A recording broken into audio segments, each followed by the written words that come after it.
4 minutes after 10. Good morning. Did you have a lovely weekend? Get a lot done? Mow the lawn, did you? I hope you did.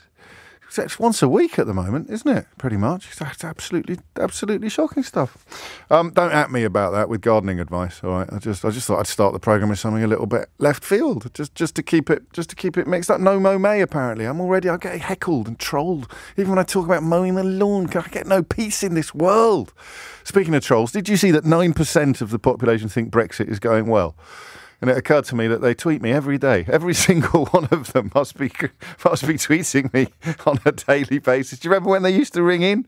I'm almost nostalgic for those days. I'm not nostalgic for the days of Boris Johnson, but as I mentioned a moment ago, I do think sometimes it's important to recap. And then, if it is necessary, and I note from some of the coverage and indeed some of the things pinging into my inbox already, some people obviously need a little bit of an explainer as to precisely what it is that Suella Braverman has apparently done wrong. It isn't speeding. You do wonder. The fascination I have with people who are possessed of pungent opinions with regards to matters political, but don't actually understand anything. I had a look yesterday. I wasn't mining my own archive. I needed to check something for the book that I'm working on. So I had a look at an interview I did with Jacob Rees-Mogg a few years ago during the sort of Brexit shenanigans. And it was breathtaking. The man understood nothing. On Ireland in particular, on Northern Ireland in particular, it was almost incomprehensible how ignorant he was. But of course, you couldn't prove it then. You can't prove something is going to happen until it actually happens. That was the maddest thing about Brexit, wasn't it? Is that it was so obvious that X, Y, and Z were going to happen and that A, B, and C were not going to happen. Just off the top of my head, the situation in Northern Ireland would cause rather large problems if anybody wanted to detach that part of the United Kingdom in particular from EU regulations and standards. And then on the list of things that were obviously not going to happen, you'd go for the German car industry turning up and treating us like the prodigal son or cheap food for peasants, as Jacob Rees-Mogg used to constantly intone. And that I just had a little look at it. I couldn't watch the whole thing. And I was tearing my hair out. It was just such an epic level of not even misinformation, but just base stupidity that we have propelled in recent years to the most powerful positions in the land. Base stupidity. Agreeing with the unevidenced prejudices of a handful of media owners and editors suddenly being all you have to do to get the highest offices in the land. So it's worth a recap on Braverman. And I'll do it again. Johnson lost 2 advisors on the ministerial code. I always get a little bit confused about what exactly. So let's just say ethics advisor, all right? We'll say ethics advisor. Everybody needs an ethics advisor. Ethics advisors are great. So Johnson lost 2, didn't he? He lost Alex Allen because Allen was commissioned to investigate allegations of bullying that had been made against Priti Patel. Allegations that turned out to be completely founded and true, and in normal circumstances that would have involved Priti Patel being removed from the Home Office, but in Boris Johnson's Brexit Britannia it meant not only that she stayed in post, but that he sent a WhatsApp message out to all of the gang saying, let's form a square around the Pritster. So that's why he resigned. What's the point of having an ethics advisor if I advise you that a minister has behaved unethically and you tear it up and chuck it in the bin? Then he got another one in. There was an interregnum, was there? There was a little gap. Then he got another one in called Geidt, G-E-I-D-T, Christopher Geidt. He hung around for quite a long time, considering what he had to put up with. That was when the bloke that paid for all the decorating, Johnson claimed he'd lost his WhatsApp messages or he'd lost his phone, so he couldn't remember who it was that he'd be. I mean, just astonishing. And this was, of course, before it emerged that he had put the bloke who helped arrange an £800,000 loan for him into the chairmanship of the BBC. So Lord Geidt went and said to a friend, reportedly, you can tell I've been working this weekend, that I'm sick of being lied to, was his reported reason for leaving the role of ethics advisor.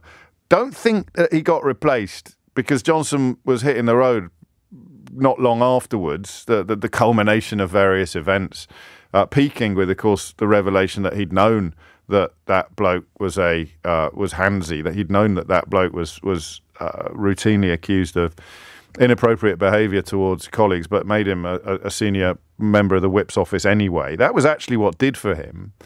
Not, oddly, the Sue Gray report. Everyone likes to pretend in retrospect that somehow the Sue Gray report was what nailed the final nail into the coffin of Boris Johnson's prime ministerial career, but it wasn't. They claimed that was a damp squib. In fact, the phrase damp squib appeared on the front of the Daily Mail. That was an absolute rewriting of history to pretend that the outrage the public felt over the parties actually was enough to get him out of Downing Street. It wasn't. It was the Pincher fella, Pincher by name, Pincher by nature, that did for him finally. But that meant that when Liz Truss came into... Are you still with me at the back? That meant that when Liz Truss came into Downing Street, she didn't have an ethics advisor, and she gave very little indication of wanting one. She sort of carried on regardless. Sunak, oh, no, missed a bit. That meant that she didn't need to ask anybody's advice when Suella Braverman broke the ministerial code. And then I think she lied about it. And I think that if she hadn't gone as quickly as she went, so if Truss hadn't sent her packing as quickly as she did, I think this element of the story would have got rather more attention, because she claimed that she'd put her hands up to it, and she was the one that brought it to the attention of the Whip's office, and she was, embarrassed by this slight mistake in sending something to an ally that should not have been sent on private email addresses and yada yada boom. But actually, she sent it by accident to someone completely different. And it was that mistake that led to the Whips finding out, it seems, if you dig into it. So even when she was resigning for breaking the ministerial code, she arguably broke the ministerial code again by lying about why she was resigning for breaking the ministerial code. And then 6 days later, Rishi Sunak, you know him, professionalism, accountability and integrity, that fella, he brought her back. He brought her straight back into the Home Office 6 days later, 6 days after she'd been fired for breaking the ministerial code and, I believe, lying about breaking the ministerial code, which involves breaking the ministerial code again. But he brought her back, and it appears that she has broken the ministerial code again, not because she got caught speeding. Let's be absolutely clear about this. The reason why she is in trouble is because of reports that she asked civil servants, who you pay, by the way, their time is ours, their meter is ticking with our money. Civil servants are there to help government ministers enact legislation, essentially. But she reportedly asked them to help her keep a speeding conviction secret. She kind of wanted to do it in a way that meant nobody would find out. So she wanted to go on the course. She didn't want to take the points. You know that motoring is not my strong suit, but I think you don't take the points because if you get so many points, you lose your licence. I don't know how many points she's already got, but my initial reaction was, why didn't she just take the points and then nobody would ever have known about it? To which more motoring-minded friends responded by explaining to me why you don't just take the points. You only really take the points if you've never got any points and you're unlikely to get any points again. So I would take the points. But she didn't want to take the points. She wanted to go on the speed awareness course. But she asked them if they could possibly advise on the availability of a sort of bespoke private one-on-one course. Now, I've never had a speeding ticket, but I've seen one. I've seen the letter that comes through. It tells you exactly what your options are. It does not say anywhere, oh, and by the way, if you've got an enormous sense of entitlement and you think you're better than ordinary people, you can make some calls, pull some strings, get the civil service involved, sort yourself out with a nice little one-on-one so nobody else need know. Even James Blunt, the world-renowned pop star, did his speed awareness course online and got caught, if you like, by his fellow, is punishees a word? Punishees? Anyway, his fellow speeders. There you go. So that's what's happened here. And then the defence that her, quotes, allies, end quotes, I don't think they could, if they'd said friends, I don't think anyone would have believed it, would they? The friends of Suella Braverman let it be known late yesterday that all she did was ask if it was a thing. But even that is a breach, I would argue, of the ministerial code, because civil servants are there, paid by you and me, to help government ministers negotiate, navigate, enact legislation. They are not there to help them avoid speeding tickets or even deal with speeding tickets or even anything to do with speeding. It's not their job. It's outrageous because of the way the power structures work. This is why Dominic Raab got into so much trouble. Remember him? He didn't think he was a bully. But simply by dint of being in a position of superiority, certain types of behaviour can become bullying. You know? It's pretty obvious unless you're not very bright, which brings us back to Suella Braverman.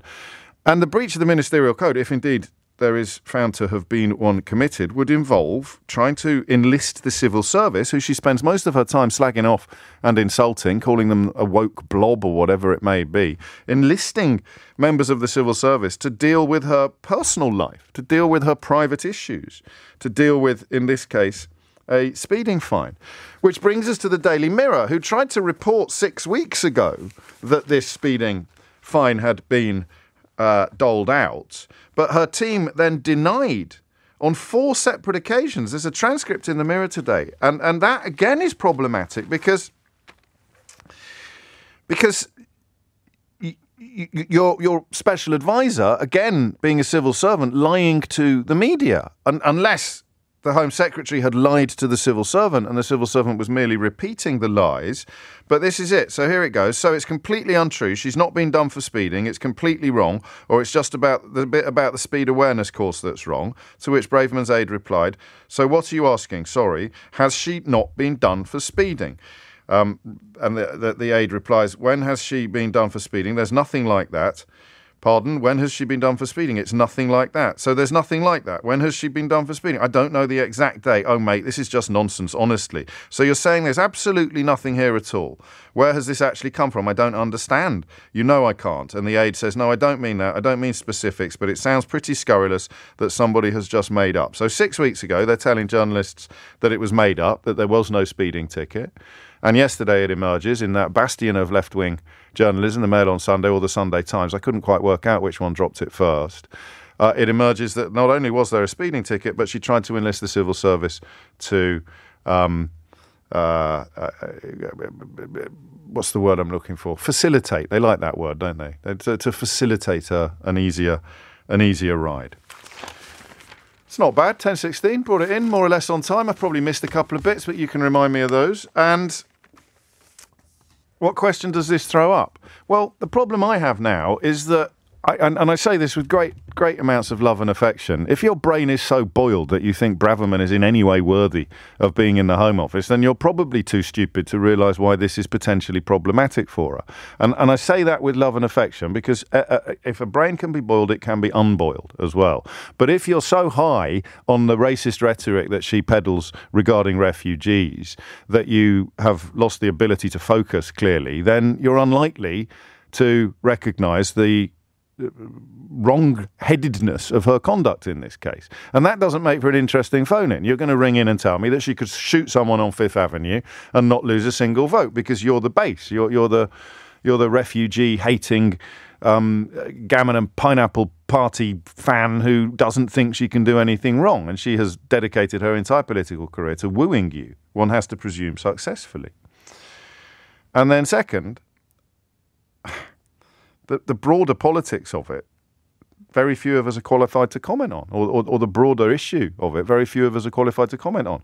I shall do what I always do. I shall back my audience to the hilt and start with that question. If you've got experience of working in the civil service, what do you make of this story? 0345 6060 973. What's it like when a senior minister asks you to do something that you don't think they should be asking you to do? I imagine it's an enormously discomforting experience. I mean, that happens in any power structure. Imagine if I asked Keith to give me a foot rub or something like that. It would be an appalling abuse of power, but he'd be so frightened of my ire and my disapproval that he would probably give me a foot rub. And then I hope would go to HR and measures would be taken and the system would kick in and I would get handed my sandwiches wrapped in a roadmap. But it's all about the power structure. It's all about the chain of command. The Home Secretary asks you to help her out with a speeding ticket. You know that it's grossly inappropriate. But what the heck can you do about it? I don't know. So we'll start with that. If you've got civil service experience, what do you make of this story? 0345 6060 973 is the number you need.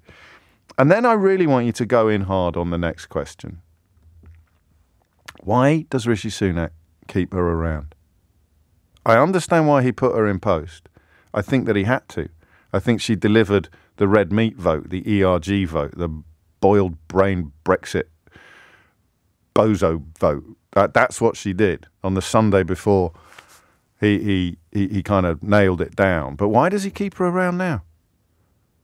I mean, the stuff with the boats is disgusting. That Nat Sea conference last week where you had people trivialising the Holocaust and talking about how families should just be one man and one woman and we should all have more children so that we don't have to have so many foreigners living here. I mean, she turned up there.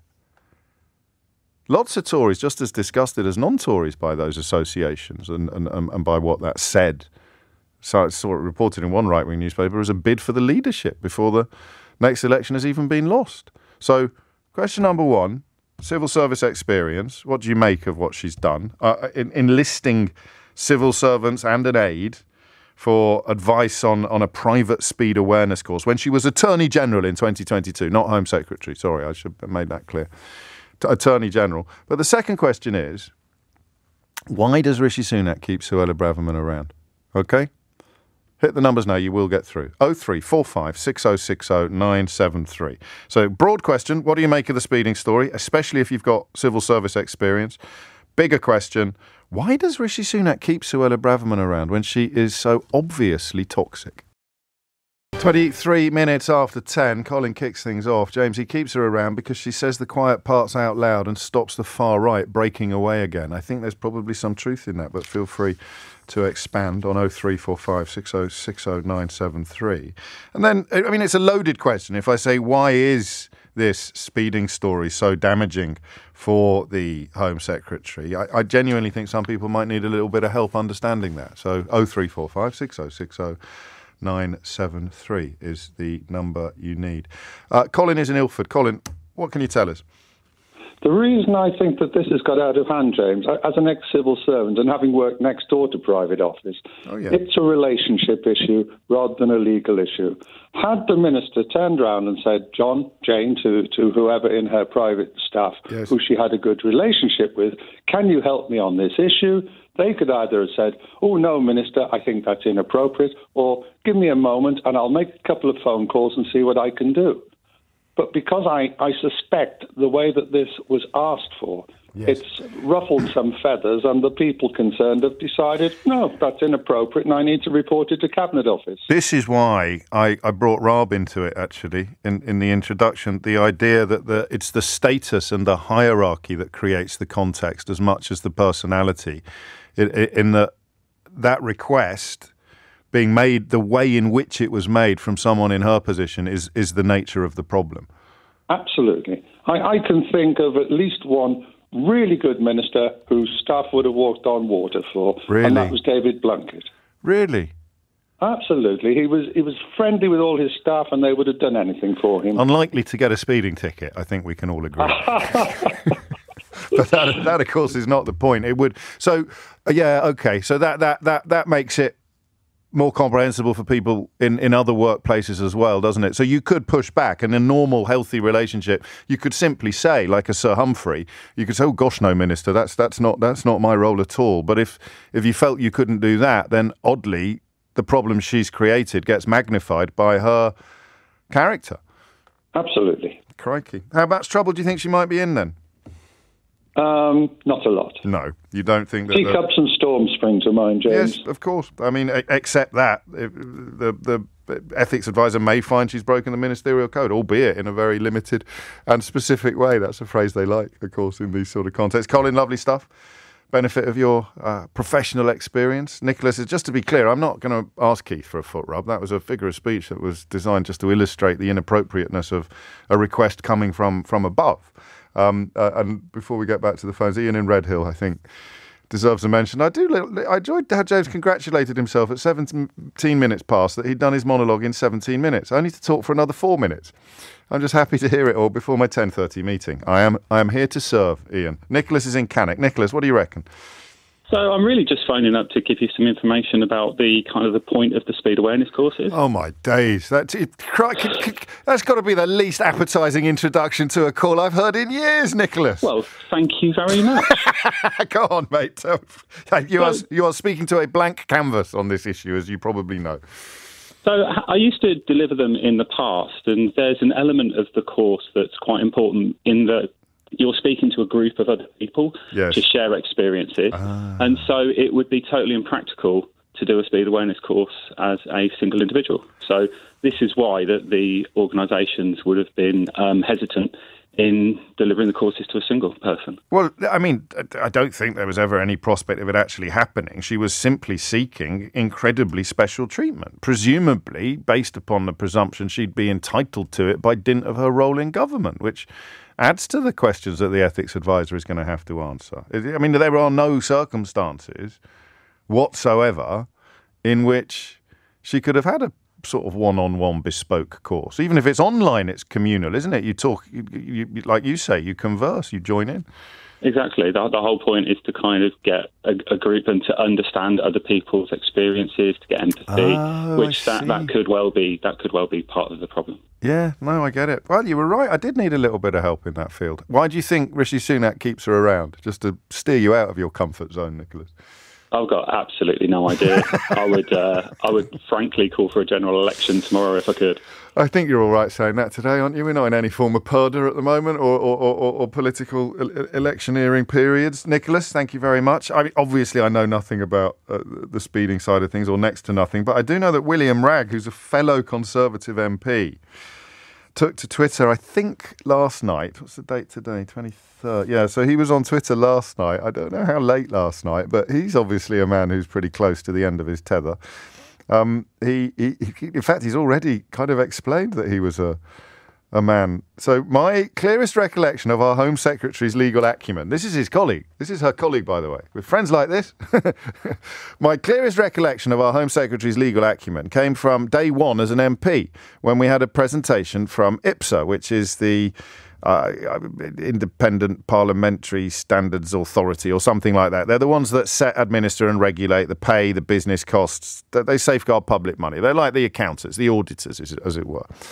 So there's the first day there. Day one as an MP. Her and Braverman have just come into Parliament in 2015. They've got a presentation from IPSA, the sort of bean counters. And her question concerned, according to William Ragg, MP, her question concerned whether a speeding ticket incurred during the course of parliamentary duties could be claimed on expenses. And as William Ragg recalls, rather embarrassed, the representatives from IPSA said no. And Ragg's little thread last night concluded, thank goodness our nation has been dressed with such a fine Attorney General and Home Secretary. Carry on. I think, also, it was last night, it's perhaps a sign of regret. He said, my previous tweets were a symptom of my patience snapping. Although true, being cheeky and offhand doesn't aid good public disclosure, which is something we should all strive to maintain. I hope everyone has a nice weekend, remembering we tend to have more in common. Making a bid there for there are some good Tories still out there. William Ragg. So there it is. Braverman, on her first day as an MP, was inquiring as to whether or not she could chalk up speeding tickets on eckies, on expenses, which suggests that she has a history in this department, which would explain why she was so keen to go on a course rather than just to take the points the next time she got caught speeding. What she wasn't keen to do, though, was go on a course where hoi polloi would have seen her, identified her, and possibly dobbed her in. So she asked civil servants and an aide to inquire into the possibility of extremely special treatment. And that, for me, is where she may have committed yet another rather big boo-boo. 0345 60 60 973 if you want to add your two penneth to these contemplations before Thomas Watts brings you the headlines. It is 10:34. Hi James, Chris here. This is a perfect example of karma.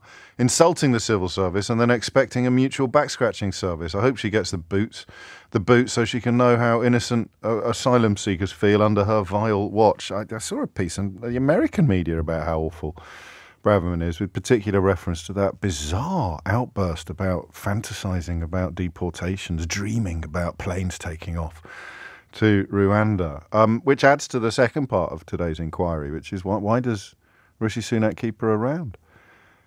Unless he is tacitly approving of her increasingly rancid rhetoric. 0345 60 60 973. Belinda suggests the reason he keeps her around, and 30p Lee, is that they can play bad cop to his good cop. If he wants to win the next election, he has to appeal to two sections of voters. I'll open that up as well, actually, before I go to Joseph and Derek. on that question, it's very hard to define what a Conservative is at the moment. It's quite hard to define what a Labour supporter is, because the sort of internecine warfare unleashed under the last leader sort of continues, although it's largely confined to Twitter. You still have plenty of people who would describe themselves as Labour voters who are not going to vote for Keir Starmer, just as many of us held our noses when we voted for Jeremy Corbyn's Labour Party. But pinning down what a Conservative is, I'm fascinated by people who view themselves as Conservative but who are repelled by what they saw at the NatC conference last week and what they hear from Suella Braverman. That is my dream caller today. Why do you think Rishi Sunak keeps her around when you would, as a Conservative who still thinks you've got a chance of winning the next election, you would love to see the back of her? Hit the numbers now, you will get through. Joseph is in Kidderminster, God's own country. Joseph, what would you like to say? Hello, James. How are you? Very well, mate.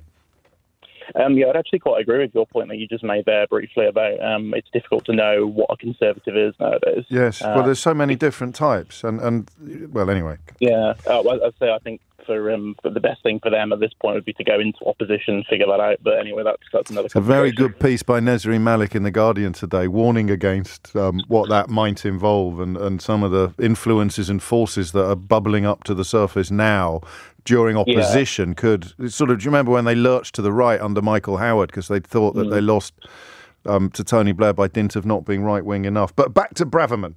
Yes, of course. So with Braverman, I think it's a political calculation on Rishi's part, to be honest. So for him, I think everything is about damage mitigation at this point. I think they're aware that they're, likely to lose the next election, and I think the local elections recently kind of show that. Yes. So I think, it's kind of a point that you've already made, I suppose. But for me, it's about for Rishi. I think he knows that who she is, and that she's, frankly, quite an odious individual. But if it means that he can appeal to a certain breed of voter, he's more than happy to basically keep her as a political calculation. There is nothing further to the right, though, than the Conservative Party at the moment. You don't have an effective, albeit entirely bogus, demagogue like Nigel Farage waiting in the wings. I don't know whether he might come bubbling back to the surface despite being flushed so many times by the British public. But it's not like Cameron calling a referendum because he was worried about defections to UKIP. There's nowhere really for these people to defect to. So it's not a catch-all answer. That why do you keep her around? Not because she's toxic, but I need to, but maybe just because I like her, but can't say so. I like what she represents, but can't say so. Possibly, as I say, I think that's probably true. That Rishi isn't facing the same problem that Cameron did with UKIP in 2015, and maybe there is an element of that he actually believes this stuff. But I do think that the Conservatives have now kind of positioned themselves as we're going to be more to the right, so we can't allow another UKIP to rise and arguably the votes that are going to win and lose the next election are in the opposite direction. The ones they need to nick from Labour. Whose votes are they nicking by moving ever further to the right, going in Braverman's direction? Yeah, absolutely. I voted Conservative a few times, and I voted Labour 2 weeks ago for the first time. Did you? Well, you were one of the only councils where it didn't work, you flump. Wyre Forest, I think, was the only one in the country that fell to the Tories, wasn't it? I tried my best. Unbelievable. I tried to holler from the rafters. Why was that? Do you know? Just on a Anaraki level, why did Wyre Forest go so against the national trends? I think it's just I think the local population really. I think a lot of it, at least in my experience, they're sort of the older voter, and they kind of. I think they tend to sort of prefer the same on what they've had. And also I think some of the local councils have been there for quite a while, so there's kind of that local support. Yeah. There used to always be Liberal Wyre Forest when I was growing up, because I grew up in Kidderminster, I think you probably know. The Wyre Forest Council was always Liberal. Are you a Harriers fan, Joseph, or did that excitement pass you by? Sort of passed me by, really. It's all right. I was excited enough for both of us. Give my love to the Rowland Hill Centre. Absolutely will. Thank you. It's 10:40. You're listening to James O'Brien on LBC. It's not what it was, the Rowland Hill Centre. It was the future once, seriously, and being overtaken subsequently, like all shopping malls. Do you still call them shopping centres? Like all shopping centres in old English towns. They got completely mullered by the out-of-town developments. I digress slightly. Derek's in Leeds. Derek, what would you like to say? Well, I think Braverman's an absolute archetypal person who is kept around deliberately so that she can take all the plaque and leave Sunak to sneak through on the rails. Okay. If he got rid of her, who else would get the approbation of all us? Well, he made 30p. He made 30p lead deputy chairman. But he's not as rabid, is he? I mean, she actually does believe with her heart and soul. Yes. That the whole world should be sent to Rwanda. You know. Yes. I mean, it's called a sacrificial anode. That's the name we used to use at work. A sacrificial anode?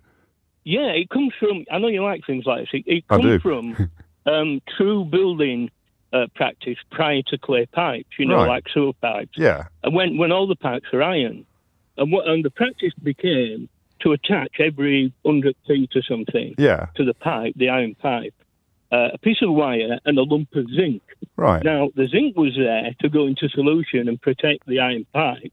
From rusting. Because it would always be more active. Right. And always be more attractive to the corrosion. Yes. And the iron pipe just stayed fine. And that's an exact analogy, I think. For with Sunak being the iron pipe and she's the zinc, and Braverman being the zinc. So the corrosion would congregate on the piece of zinc. That's right, because it had a higher electronic potential. It would go into solution quicker, and that would mean the pipe would be left alone. It would be insulated. Absolutely fantastic. I think that's what it is, don't you? Yeah. Well, it's only 10:42 on Monday, but that could well be analogy of the week, there, Derek. Well, that's kind. Right. And then the last thing I'd like Go on, to say, fill your boots, sit down. You've earned the right. You've earned the right to carry on, Derek, indubitably. It's only a quick one. Yeah. Go on. If we then go, because I was quite political in my time. I'm retired now, but I was a director in a local authority for a long time. I think further down the road, what eventually happens is the zinc loses its influence because it gets corroded, and the iron's just left bare ass naked, you know. And when that happens, the zinc goes. The zinc gets kicked. Now, my view is, I think Sunak's just about biding his time, letting all the immigration lunacy land on her, let all the daft outbursts she makes, all the speeding fines, and then he'll get maybe 6 months down the road. And then when they start having a serious run at the election, she'll go to a fanfare of trumpets, and he'll be saying, I gave her a chance, but you know what? We've got to be serious. So reshuffle back of the front of the queue, first out the door. I think that's what he's going to do. He's going to dump the right. I mean, who the hell's going to keep some of these lunatics like, the minister for the 18th century? Yes. And whatever. Yes, well, he was the first to go, actually, when Sunak got in. So that's where some of the optimism came from, that there might be a proper changing of the guard. But he brought Braverman straight back in again. But your explanation as to why the sacrificial anode, the strip of zinc, is pretty compelling, actually. I can't think of any other good reason he'd do it. Because she's no, there is. We keep saying there is another good reason, and that is that he secretly loves it all too. Well, yeah. I'm not sure. I'm not either. He's a very adonine person who doesn't love anything except being in power. I thought I was being quite generous to him when I opened up that line of conversation. But you're sort of describing him as a human cipher. I mean, he's not a weather vane, though, is he? He does. No, he's not. He's not a weather vane, but he hasn't given much indication of views similar to Suella Braverman's with regard to refugees, except this constant repetition of wanting to stop the boats while legislating essentially to remove almost all so-called safe routes into the country. Gosh, Derek, I shall remember that. Sacrificial anode. That's lovely. That's an absolutely beautiful explanation. It's coming up to 10:45. It is 10:49. You're listening to James O'Brien on LBC. At least I hope you are. Some people may be listening to Keir Starmer delivering what is being billed as a big speech. I suppose it's going to be a very, very long election campaign, isn't it? This is outlining the party's NHS policy. Ben Kentish is there for LBC. We'll catch up with him and find out what has occurred when that speech concludes. We're talking about the Home Secretary, who was, of course, the Attorney General when she reportedly sought help from civil servants in arranging a private speed awareness course so that she would not be seen by other motorists. I've got a funny feeling about this one. I don't think I want to actually file it under predictions. I generally only do proper predictions about Brexit-related issues, and tragically, every single one so far has been proved horribly correct or is still pending. I just got a funny feeling about this one. I don't think there is. I know a lot of you, and obviously I'm never going to forget the zinc analogy, the sacrificial anode, and obviously she does draw fire. Some of you are a bit impatient with me for not seeing that more clearly. Oh, my OMG, James, writes this texter. Sunak is a quiet culture war warrior, using Braverman as a front to say all the things he wants to. He's an iron fist of anti-woke. He wants Orban-like authoritarianism, dressed in a cashmere hoodie. Don't tiptoe around him like you did Johnson and Trump. Sunak is awful. I did not tiptoe around Johnson and Trump. How dare you? I tiptoed around Matt Hancock, and I will live with the shame of that for the rest of my days. But I most definitely did not tiptoe around Johnson and Trump. Quite the opposite, in fact. I moved first. I moved early, and I moved fast. But there's something about this relationship, Sunak-Braverman. Now, I wouldn't be surprised if this one does escalate, even though it's a relatively small seed from which... Don't forget that when Johnson went, it wasn't for the big stuff. It was still for something very bad, but it wasn't for the stuff that would have got rid of previous prime ministers. If Braverman goes for this, it's not a scandal of sufficient magnitude or public interest to stain Sunak on the way out. That's just thinking out loud and inviting you to do the same. Emma in Romford, what would you like to say? Oh, hello there. Hello, Emma. First time caller, one of those. The reason I called was because I thought, look, for me, Romford's sort of near Essex, and when I've driven in Essex, I've ended up with speeding fine, one or two. Right. And I think there was nothing more for her receiving her first sort of very official letter saying, you've over the speed limit, this is your options. For somebody that's never received a letter like that, like I hadn't, you wonder what's the best thing to do. And if you're I need to remind you that 7 years previously, she was asking the parliamentary advisors on finances whether or not she could put speeding tickets on expenses. Right, but I think that's unrelated. No. It can't be unrelated to your claim that she'd never seen one of these letters before. Oh, right. So, but I think if you're doing policy. I think you should have paused. I think you should have paused more, Emma, with the because you've gone in quite hard on that. Well, she'd never seen one before. She probably didn't know what. I'm not on her side. By the way, I know, but we're just establishing the facts. I think we can safely park the idea she'd never seen one before for two reasons. 7 or 8 years previously, she was asking whether she could stick one on expenses, and you'd just take the points if you had a completely clean license, wouldn't you? Because there's no real danger of losing it anytime soon. Well, when you're given a choice, yes. I mean, look, I don't know. I mean, excuse my ignorance. I wasn't aware that obviously she was part of that 7 or 8 years ago. I did share it on the radio 20 minutes ago. Oh, well. But you were probably on hold. I was probably ringing in exactly. with no feeling problem. a bit passionate. Yes, I understand. It was just a human mistake. And when you get a letter and you're given a choice, you either sort of go to a speed awareness course or you have points.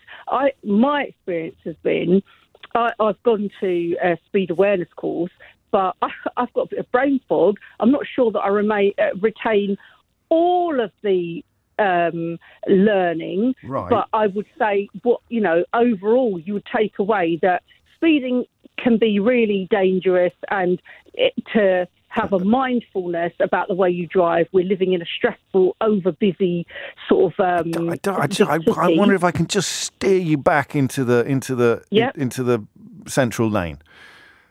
What do we think about her asking civil servants, whose wages we are paying, to help her with what is obviously a very personal issue? Well, you say it's a personal issue, but her position, surely that's a very sensitive position. Yes, but it's not the civil services job to deal with her speeding convictions, is it? No, but equally, is it... So why did she ask them to?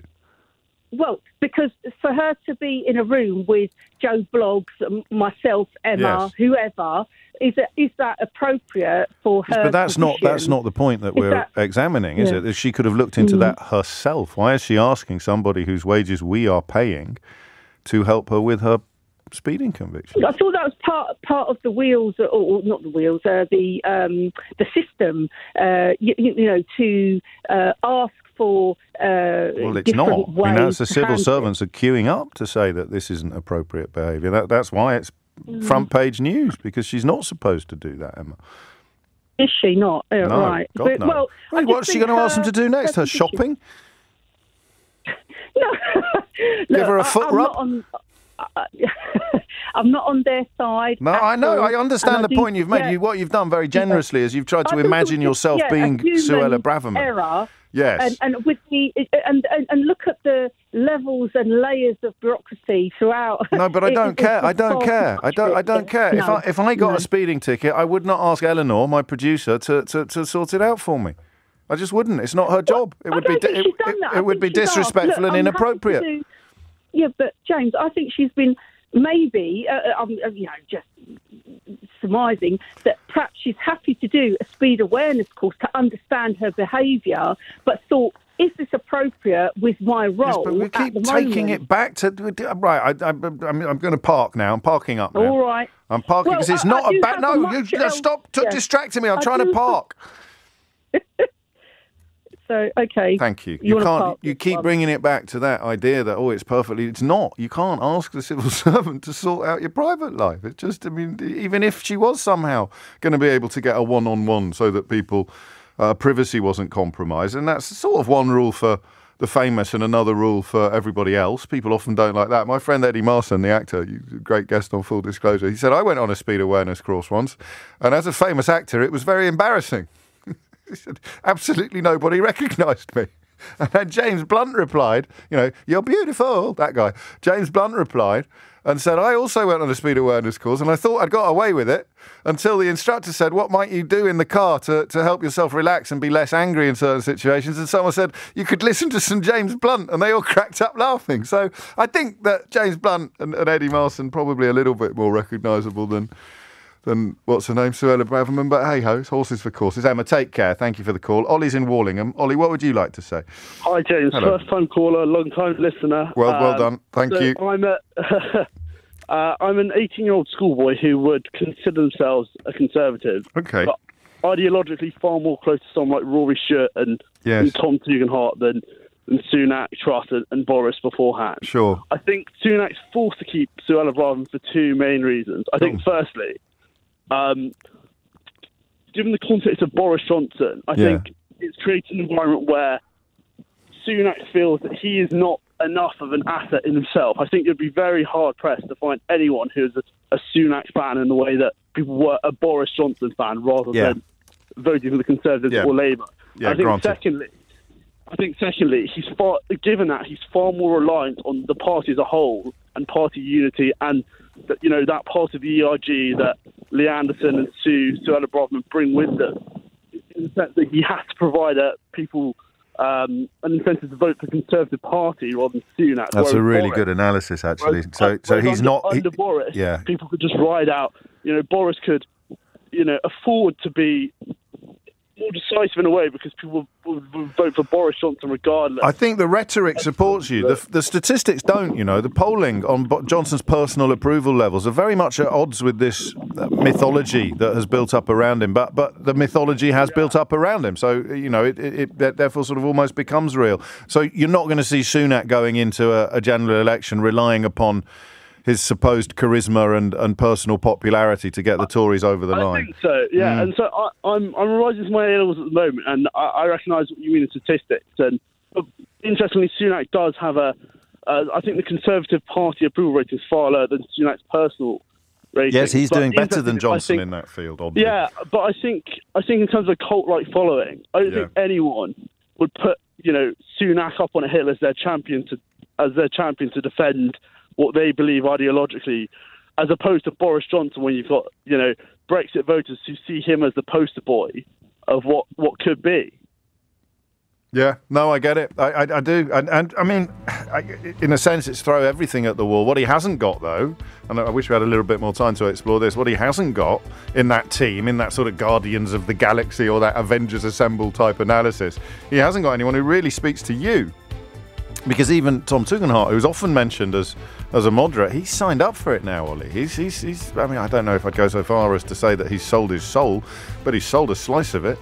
And stands alongside Braverman on this stuff. So who in that electoral offer come next year, or very possibly the year after, slight possibility the year after, who in that electoral offer is speaking to Conservatives like Ollie, or you know, like all the, what I would loosely describe as all the decent Tories out there. It's 11 o'clock.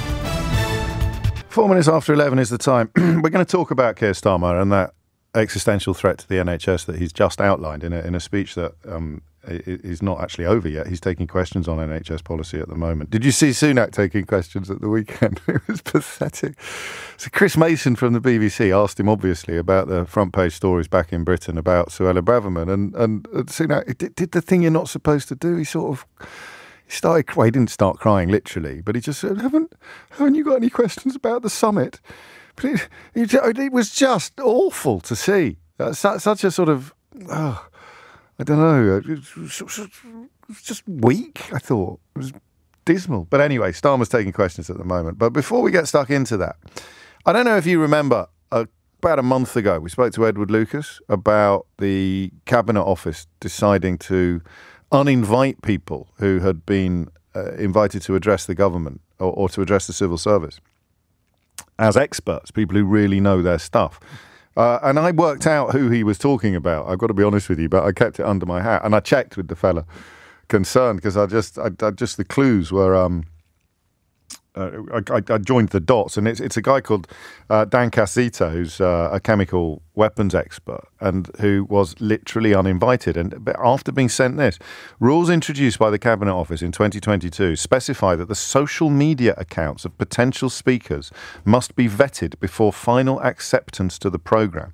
This is to check whether these people have ever criticised government officials or government policy. The vetting process is impartial and purely evidence-based. The check on your social media has identified material that criticises government officials and policy.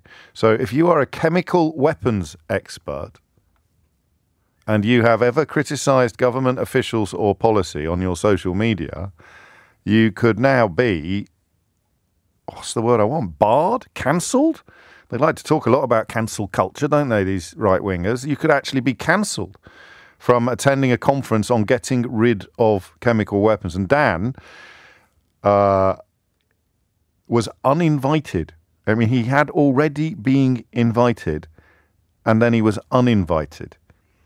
I mean, it is actually breathtaking. The conference that he was invited to speak at has heard from Chinese Ministry of Defence speakers in the past. So it's okay for the Chinese government to speak in the UK at an international conference, but not for him. And he is very, very cross about it. We're going to talk to him. Outrageously, he's offered the first broadcast interview to somebody else, but as soon as he's done that, we will catch up with Dan about this absolutely remarkable state of affairs. He doesn't know what it is he said that may have upset them. He has raised money for the RNLI in the past. He's been critical of homeless and immigration policies in the past, and somehow this debars him from speaking at an international conference on chemical demilitarisation. That's what cancel culture looks like. What's that? You're an international expert on chemical weapons. Oh, you've criticised our immigration policy. I'm afraid you can't come to an international conference on chemical weapons. Think about that for a minute. It's absolutely terrifying. It's chilling. All the stuff about toilets that people who like to use the phrase cancel culture are regurgitating on a daily basis. There it is. That's what it looks like. The government actually bans experts from sharing their expertise because they have said something that somebody in the government is unhappy about, regardless of whether it was true or not. I wonder whether today, tweeting about Suella Braverman's inappropriate attitudes towards the civil service and her possible another breach, a possible second, third, fourth breach of the ministerial code, would that debar a chemical weapons expert from speaking at an international chemical weapons conference? Yes, I think, quite possibly. 8 minutes after 11 is the time. Here's a little taste of the speech that Keir Starmer has been giving this morning. I don't think the NHS survives 5 more years of Tory government. And people say, oh, well, we've heard this before. The Labour Party is always saying it's time to save the NHS. But I say, look squarely in the eyes of the people who work in the NHS, who serve the NHS, and ask them. All right, I will. I hadn't actually clocked that clip was so perfectly timed as to essentially constitute the introduction to the next hour of the programme. You are a worker in the NHS. Obviously, this is radio, so I can't look straight into your eyes, but metaphorically speaking, I can. And I don't think Keir Starmer meant that I had to approach you all individually and sort of be quite weird if I did that, sort of staring into your eyes. But there it is. I mean, this is probably the best opportunity in the country to do it. The phone lines are open. We have the largest audience for a phone-in show on the whole of commercial radio, actually in the history of commercial radio at the moment in the United Kingdom, but no one likes to show off. So you're not going to get a better opportunity to form an orderly queue of NHS professionals, of healthcare workers. He described me, I'll play the clip again now, because he describes you're the NHS worker whose eyes I need to look into, but he does actually describe me as well. I hadn't properly listened to this before we played it out, so the middle bit is me. I'm the bloke going, yeah, really, I kind of have heard this before, and obviously my sympathies always lie with the NHS, and I wouldn't trust the average Tory as far as I could throw them. Not in the current iteration. There were, as Ollie reminded us just before the 11 o'clock news, plenty of good people who still sail on that ship, but the top crew, the officers' deck at the moment, is populated by a uniquely unpleasant bunch of individuals. But I still have that almost reluctance to believe things are as bad as people tell us, even as the evidence of encroaching privatisation increases, even as the evidence of appalling waiting list times and the like increases. I still sort of think, it's the NHS. It's the NHS. It'll come good in the end. It's all right. It's never going to... they wouldn't... No. So I'm in this clip and you're in this clip, and we'll bring the two constituencies together shortly. So have another listen and pay attention, all right? It's important that you listen to this. I don't think the NHS survives 5 more years of Tory government. And people say, oh, well, we've heard this before. The Labour Party is always saying it's time to save the NHS. But I say, look squarely in the eyes of the people who work in the NHS, who serve the NHS, and ask them. So I'm looking squarely in your eyes, the people who work for the NHS, the people who serve the NHS, and I am asking you, seriously, is he right? Would 5 more years of Conservative government finish off the NHS as we know it? And I can't just take yes or no answers, although that might be mildly diverting. I want to know why. What would you point at? And remember, you can refute this as well. In fact, I'm not going to lie to you. I'm kind of hoping you do. I don't really want to see my switchboard light up with people agreeing with Keir Starmer. I hope that there'll be some doctors and nurses and paramedics and myriad other healthcare professionals listening to this who want to tell me that it's not that bad. I'm here every day, James, and don't worry, we can survive another 5 years. But everyone is welcome today. This is a really important conversation. Keir Starmer is not what anyone would describe as an excitable politician or a particularly provocative politician. One of the most frequent criticisms made against him is that he's too cautious. And so when he speaks in strong terms, it should carry more weight than it would if it was someone who's always indulging in hyperbole or going off on rhetorical flights of fancy. He is talking about the NHS in its current form disappearing if the Tories win the next election. And he wants you, as somebody who works in the NHS or who services the NHS, he wants you to tell the rest of us how bad it is. And that's what we're going to do now. Let's get the phone lines open. 0345 6060973. You've worked there for 10 years, 20 years, 30 years. What is it about the current situation that makes you either agree or disagree with Keir Starmer. The differences, the changes, if you agree with him, the threats that you haven't really felt before, the squeaks that you haven't really heard before, the sense that you haven't really had before, that this is now different. This isn't just the usual electoral cycle of the Labour Party pumping money into the NHS so that waiting lists shrink and patient satisfaction rockets, and then the Tories coming in and diverting that money elsewhere, or doing things differently so that waiting lists grow and patient satisfaction plummets, and then Labour come back in again and the cycle continues. This is different. This is a new era for the NHS, and it's one that Keir Starmer sees as posing an existential threat to the very future of the service.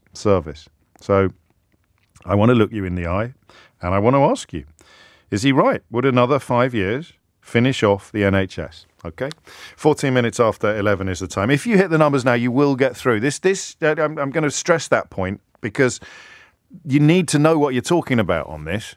I mean, I'd like to think that was true every hour, but, experience teaches us that it isn't necessarily so. On this one, you have to be either in or recently departed from the National Health Service, and you have to tell us your immediate response to what you've just heard. You have the leader of the Labour Party. You have a man who is currently favourite to be the next Prime Minister of this country, talking about your workplace, your job, your livelihood, your beloved NHS, telling everybody that it is under mortal threat. It could be done, dusted, finished, washed up if the Tories win the next election. And I want you to tell me, A, whether or not you agree with him, and B, why. What is it that is happening? What is it that has happened that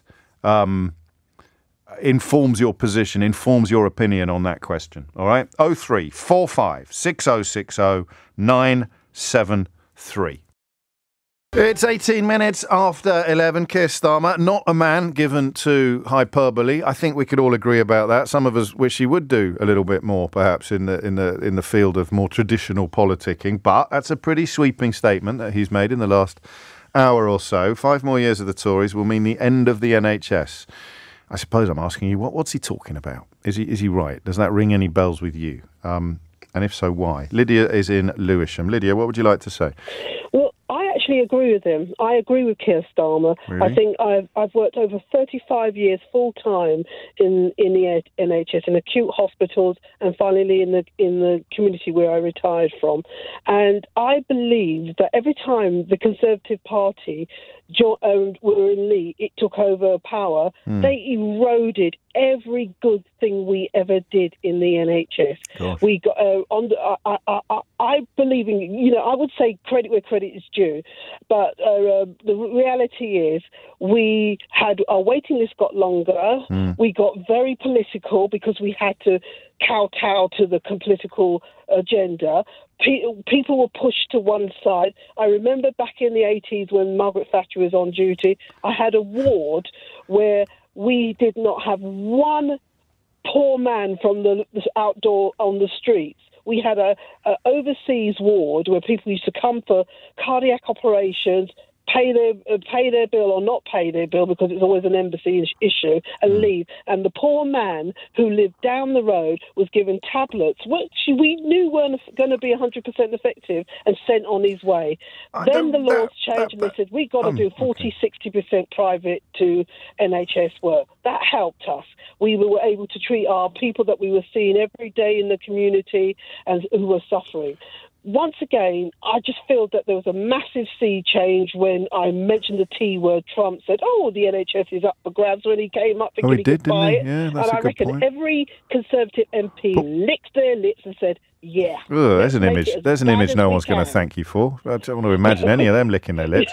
What would you point to for? So, because imagine I don't. Yeah, I am a bit naive. As in, I'm not that quick to believe the worst of people. When I've moved, then I'll go in very hard on dreadful people. But I do still find it hard to believe that people look at the NHS from the point of view of having benefited from it, having been born in it or treated in it or seen loved ones, and still see like an enormous piggy bank that they want to smash open and help themselves to the cash inside. So what would you point at as as the cause of your fears, if you were looking at the present day, when Keir Starmer says 5 more years and it will all be over, what will that look like? What will that look like?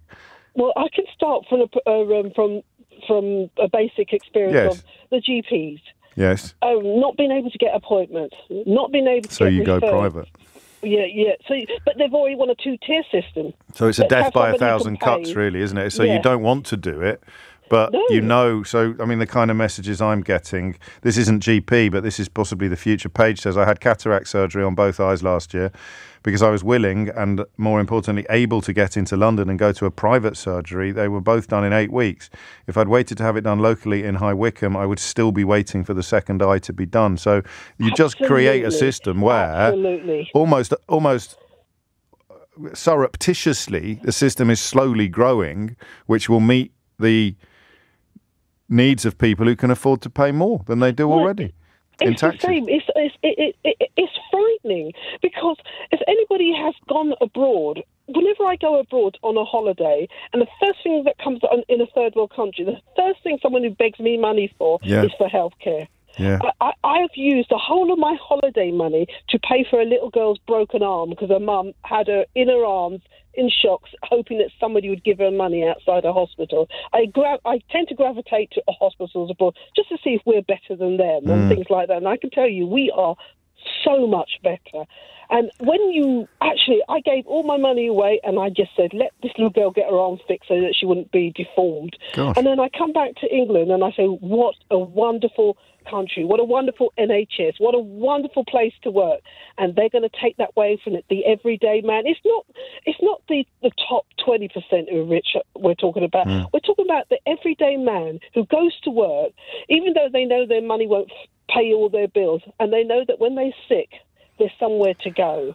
But we're going to lose that. And that's what he's talking. So he's not talking about, a sort of cartoon-style explosion where Wile E. Coyote pushes down the plunger on the dynamite box. You're talking about an erosion by 1,000 cuts, so that slowly the private sector options build up, and the impetus for improving the public sector options diminish with every year of Tory government until more and more of us will say, well, I will get the money because I can't wait a year or I can't wait 2 years. And that's not all of the NHS, but it's a big part of it.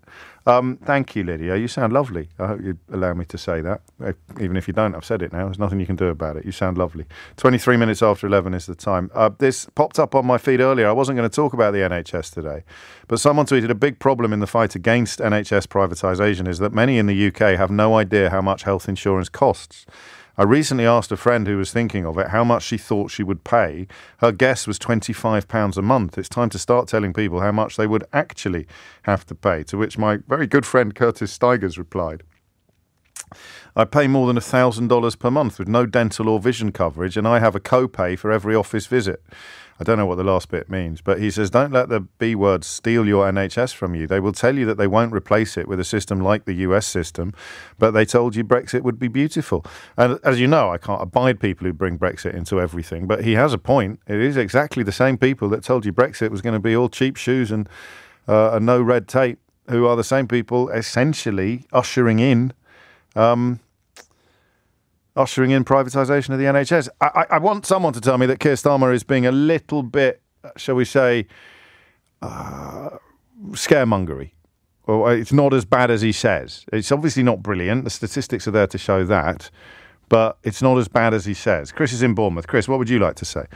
Oh, thank you. I think Keir Starmer's being slightly optimistic, really. Oh, Lord. I think he's optimistic because I think it's a lot of it is already gone. I think it started back in... I've been in the NHS for nearly 35 years, and I've been a mental health nurse for over 30 years of that. And Andrew Lansley set in motion way back when a series of changes that have now impacted upon everything, how we operate in the NHS. We have lost over 25% of our acute psychiatric beds, so much so that now they are all stoked up in private healthcare.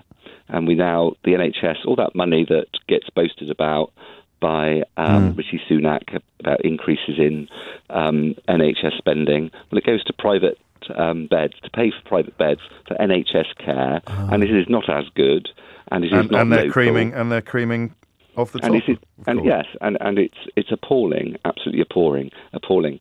I think we are unfortunately paying the price of, I think, all of us of being a bit asleep, really, at a complacent. Resource that we took very much for granted. However, if you think about how people are now saying, well, perhaps we should pay for this, perhaps we should pay for that, well, I've got the money, I should pay, then we've lost already. Because actually, that once upon a time, you used to be able to get the best health care on your doorstep or near your doorstep. And now what they're saying is, well, really, you can't do that. It can't be done. So it becomes it's almost a psychological process. Well, it is a psychological process. Because if they announced it tomorrow or today, if they announced it at tea time, we'd be on the streets, wouldn't we? Well, also, but it creeps branding, in. Isn't it? It creeps in. You don't see that the public have been beguiled. They don't see how much private healthcare there is, because it's about providing services through the NHS. So it's all NHS branding, but the NHS actually isn't delivering. So you turn up as an NHS service user, but the service is being provided by a private sector company increasingly. In a sentence or two, if you can, and apologies if you can't, because it wouldn't be a fair question in that case. What Lansley did that affected this so directly? What was the kind of Gestalt switch policy-wise? Well, if you cast your mind back, he spent many years as shadow health minister, and everybody thought that they were going to get somebody who was very well informed. But what he said was that he didn't want any more wholesale changes top to down. the NHS. Yes. And then initiated what was described as the biggest. So many changes you could see them from space. We should take it out of government, as in party control, really. And what Lansley did was take it very much into a party's hands and drove it with a vision, with no evidence. He took the evidence out of healthcare provision and out of social policy provision, and he actually said, well, I'm going to allow the GPs to run things. I can remember talking to my GP about it, and they were very excited. And then we had commissioning groups and abolished strategic health authorities. So actually we should let the experts run the health service, and those experts don't have MP after their name, because all of those are linked to private health care, and we can see that now. We see that in the House of Lords, and we see that in the House of Commons, and they're not even shy about it anymore. No, you're right, they're not. And that's the softening up, the boiling of the frog, the psychological process. I often think of allotments. I often I know that sounds odd, but the two types of people who drive past allotments. There's people who, like me, and I suspect like you, who think, oh, that's wonderful. Look at that. Look at that lovely opportunity for people to grow their own food or have a little place of refuge or and then other people drive past and say, what the hell have we got allotments for? I could build some flats there. And the second category of people have got their hands on the NHS, haven't they? Well, one of the things that people who will be phoning your show today will have experienced, and the lady before, and there'll be people after me who have got incredible experience and a wide range of experience all over the country.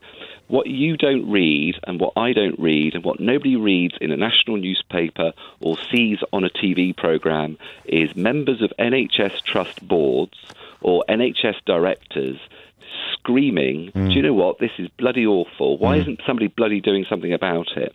Why aren't the BBC, and well, we both know why the BBC don't, but why the BBC aren't making documentaries on NHS care facilities and demonstrating to the public, sugar, this is really happening.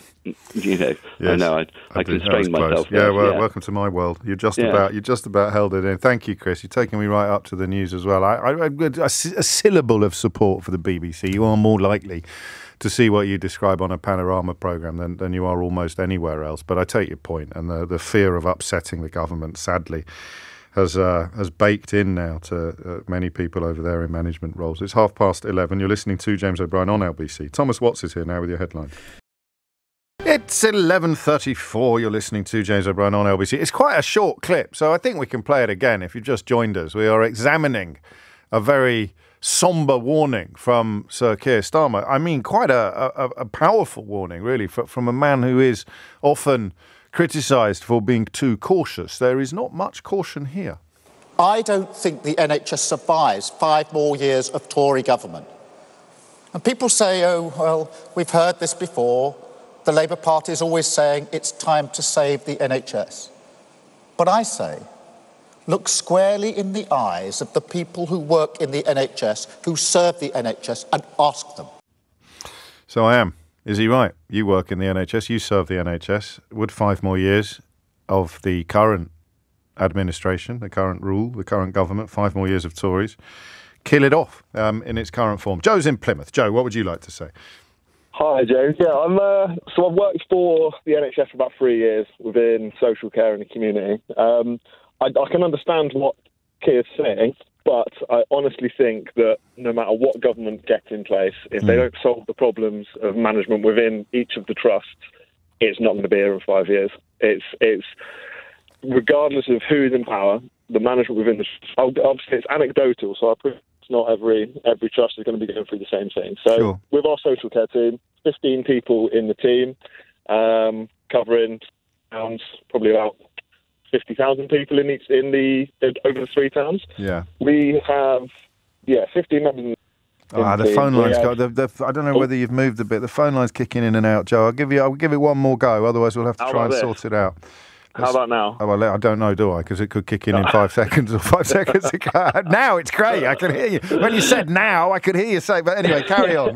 Where were we? So the 15 people in our team assessing people's social care needs in the community. We have 5 Band 7 managers. Yes. So too many 15. chiefs is what you're saying. Too many chiefs, and that goes with whichever team you're in. There's, each manager has 3 or 4 people that they're direct line managers for, Sure. and these people are on, a lot more than the people on the ground are on, and I think those funds could be quite. I mean, neither of us know for sure that money is being wasted there. We'd have to do a week in their shoes, wouldn't we, to establish exactly how much they do and what they do. But it leaves you having to answer this question: why has everything got so much worse over the last 13 years, with reference to patient satisfaction and waiting lists, most obviously? I hate to use the excuse. I think COVID didn't help, but I think we're past that being a reasonable excuse anymore. No, the patient satisfaction had gone off a cliff before COVID, and waiting lists were out of control before COVID. So if I were Keir Starmer and I was dealing with you trying to say it's not the politics of it, it's the management structures, I would keep asking you why has it gone so wrong between 2010 and 2020 then? That is a horribly, horribly good question. That's why they pay me the big bucks. There you go. Well, keep it up, James. I want to give an anecdote. So. No, but there's obviously truth in what you say, albeit there may be a little bit of personal grievance as well.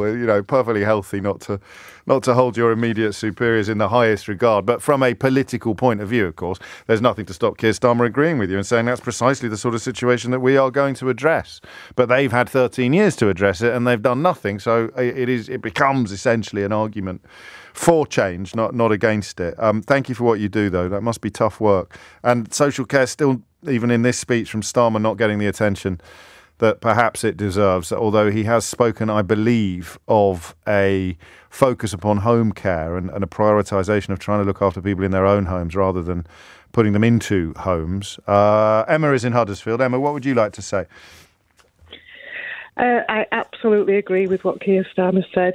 I think it's a death by a million cuts, literally cuts from the Tory government. That happened long before COVID. We could argue that had they not chose to manage the NHS through austerity the way they did, maybe we wouldn't be thinking of COVID as a massive impact on the NHS as it was. Would have been better able to cope with elements of it, perhaps. If absolutely, yeah. When do you? Sorry, you're already talking. I don't need to ask you a question. No, I was going to say I've been a mental health nurse for 30 years now. Gosh. And it's breaking to think that a job that I've spent my whole career, or I will spend my whole career doing and loving, that there's no way I would never encourage anybody to enter my profession now. So sad to hear. It really, and obviously, we need a workforce. I don't think any Tory government would be as brave as to dismantle the NHS on their watch. But I think 5 more years would result in a situation where it's beyond saving. Yeah. But that's it, isn't it? This is the point I missed until quite recently, was that they're not going to stick it in a manifesto. No. They're just going to slowly preside over the slow but accelerating proliferation of private options, so that people don't even really realise what's been happening to them. They'll just be like, well, the NHS is still there, but I can pay to go and get my cataracts done, or I can do this, or I'm going to take out that to take care. You see it with GPs as well already. You've got those private GPs springing up all over the place, and it will just suddenly be there. It will be the new normal. It will creep up on us all. And to listen to Keir Starmer, if the Conservatives stay in power for 5 years, it'll be too late to turn it around again. It already feels. That's what I thought you were going to say. It feels like we're on that cusp. Yeah. Thinking about our workforce. I was talking to the researcher earlier about, thinking back to 2010. We were told there's a freeze on recruitment for austerity. Let's just get through a couple of years of hard graft, and then we'll be able to start recovering. And then that went a bit longer and a bit longer. And then we weren't allowed to offer full substantive contracts. It had to be fixed-term contracts. It's all designed for the shareholders, isn't it? Ultimately. Yeah, and then and now we're in a place where we've always had recruitment problems. We've always had workforce and shortages, but it's always been a case of we'll put this advert out. Once we've got some money, we'll put this advert out. We'll get people in. We put adverts out now, and we get 0 applicants. Routinely, 0 applicants, and we're talking about services who are massively under-resourced, putting more pressure on the people already there, driving them to leave, and we're talking about things might get better in 5 years when we've trained a few more nurses, and it's not. I mean, where's it going to come from? Yeah. And now, of course, they're complaining about people coming from overseas. That's where we're back to Suella Braverman, where we started the show this morning. So, I mean, what an almighty mess. I'm thankful for what you do. Everybody listening is thankful for what you do. Must get harder the more you feel that you're swimming against almost the tides of history, Emma. Yeah, it absolutely does. And I think, everybody from executive boards down know what they need to do to fix this problem and are desperate to improve the quality of the service that we provide.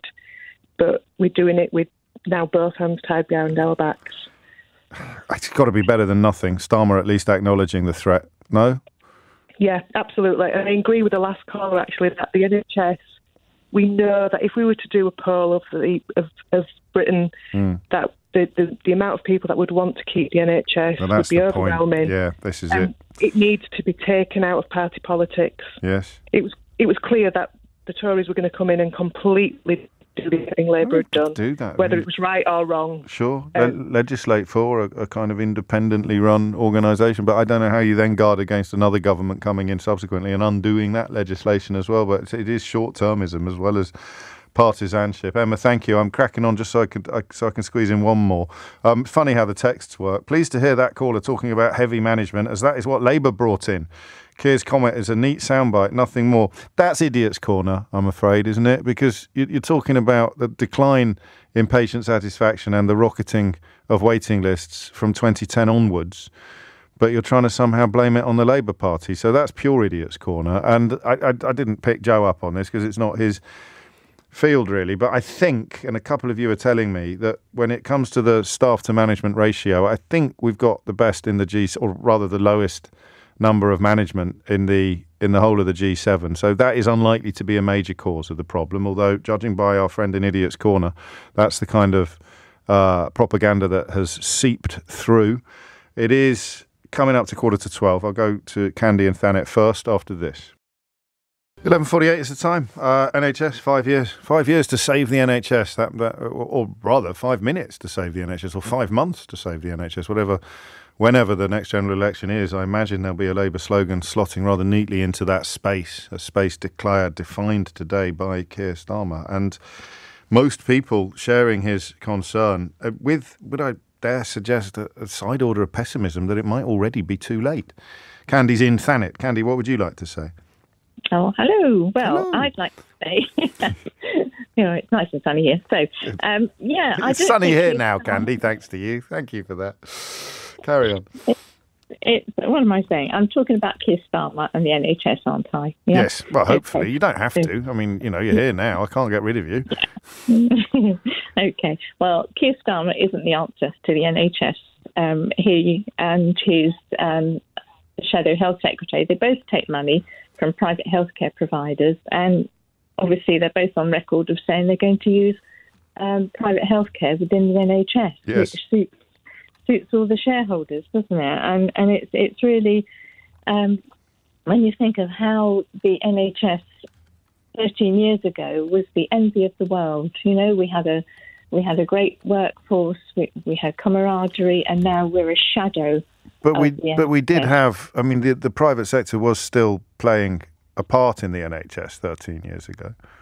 A very minor role. And if you look at the Health and Care Act, which was only last year, that introduced, so you could have private healthcare providers on NHS boards, which is a very slippery slope. These people are now allowed to make procurement decisions to do with the NHS, and which is it's sort of in your face, isn't it? That this is now the demise of the NHS, ripe for privatisation. And so you want to hear the Labour Party saying we will not just put the brakes on, we will reverse privatisation within the NHS. It's got to reverse. I mean, we've got 500 to 2,500 excess deaths every week now due to Tory policy, and people can't be treated. It's according to the Royal College of Emergency Medicine. Pre-strike delays in A&E were already causing up to 500 deaths a week. Absolutely, yeah. The strikes, the junior doctors, now the consultants and nurses, we're striking because we fear for our patients. We fear for their lives. We want to make their lives better. Every day we are bombarded with adverts for New Zealand, for Dubai, offering 3 times the UK salary, and people are taking up those offers because they are stressed to smithereens, if that's an expression. And that only begins to make sense when you factor in the private story, doesn't it? When you say that, well, how could politicians actually want to preside over what you're describing? And the answer, because they don't want people going off to other countries, but the answer is, well, forget about all the people going off to other countries. It's where the patients are going that we're concerned about, and they're going to the private facility next door. Absolutely. Which means we're going to make a few quid out of it, which we don't currently do when they are treated within the NHS, entirely by the NHS. Yeah, recruitment and retention is a real issue. We haven't had a pay rise. Everybody knows about inflation. But Boris Johnson, after the pandemic, he said, this pandemic's still going on, but he said nurses should get a 1% pay rise. Do you know what Starmer said? No. 2 points, 2%. Yeah. So what's that going to do? Like paring knives. It's absolutely. So neither Tory. Another Labour. example, I think, of Starmer being too frightened of what the right-wing newspapers are going to say, that to go further than you would like to see him. The alternative is that he doesn't actually want to go any further, which is even worse. I have to tell you that Steve in Colchester says that you are the perfect example of letting the perfect be the enemy of the good with regard to your opinions on Keir Starmer. But for the record, I disagree. I think that this reliance on the private sector is something that a lot of people in the NHS would like to see reversed, and neither Starmer nor Wes Streeting have offered up any real hope of that happening. So we shall have to watch this space, Candy. Definitely, yeah. If you go on to, I was going to say about MPs and their interests. Yeah, why they don't really want to have the NHS as was. If you go on, have you heard of the Every Doctor no. organisation? Yes, I have. Yes, I have.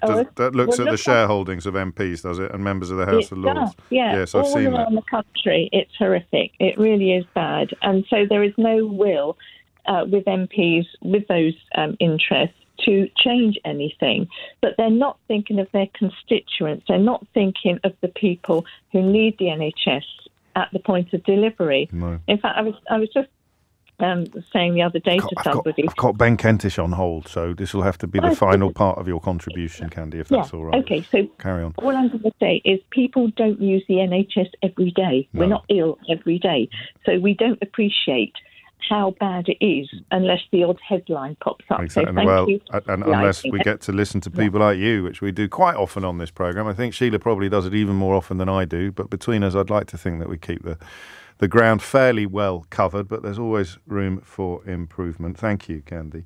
That notion of an exodus, that people heading overseas, healthcare professionals heading overseas, that is probably underreported as well. It doesn't really fit any of the current narratives, particularly in the right-wing media. You're still supposed to be terrified of people coming here.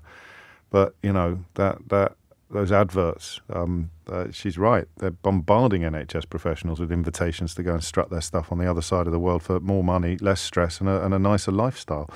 And no Suella Braverman. I'd stick that in the adverts. Move to a country where Suella Braverman has no power. You're on. I'm signing up tomorrow. Ben Kentish has been in Braintree in Essex, where Keir Starmer gave that speech that we have been discussing on the NHS. Presumably everything went according. Did he have one of those Rishi Sunak moments at the end where someone asked him a question about something else and he said, "Haven't you got any questions about the NHS?"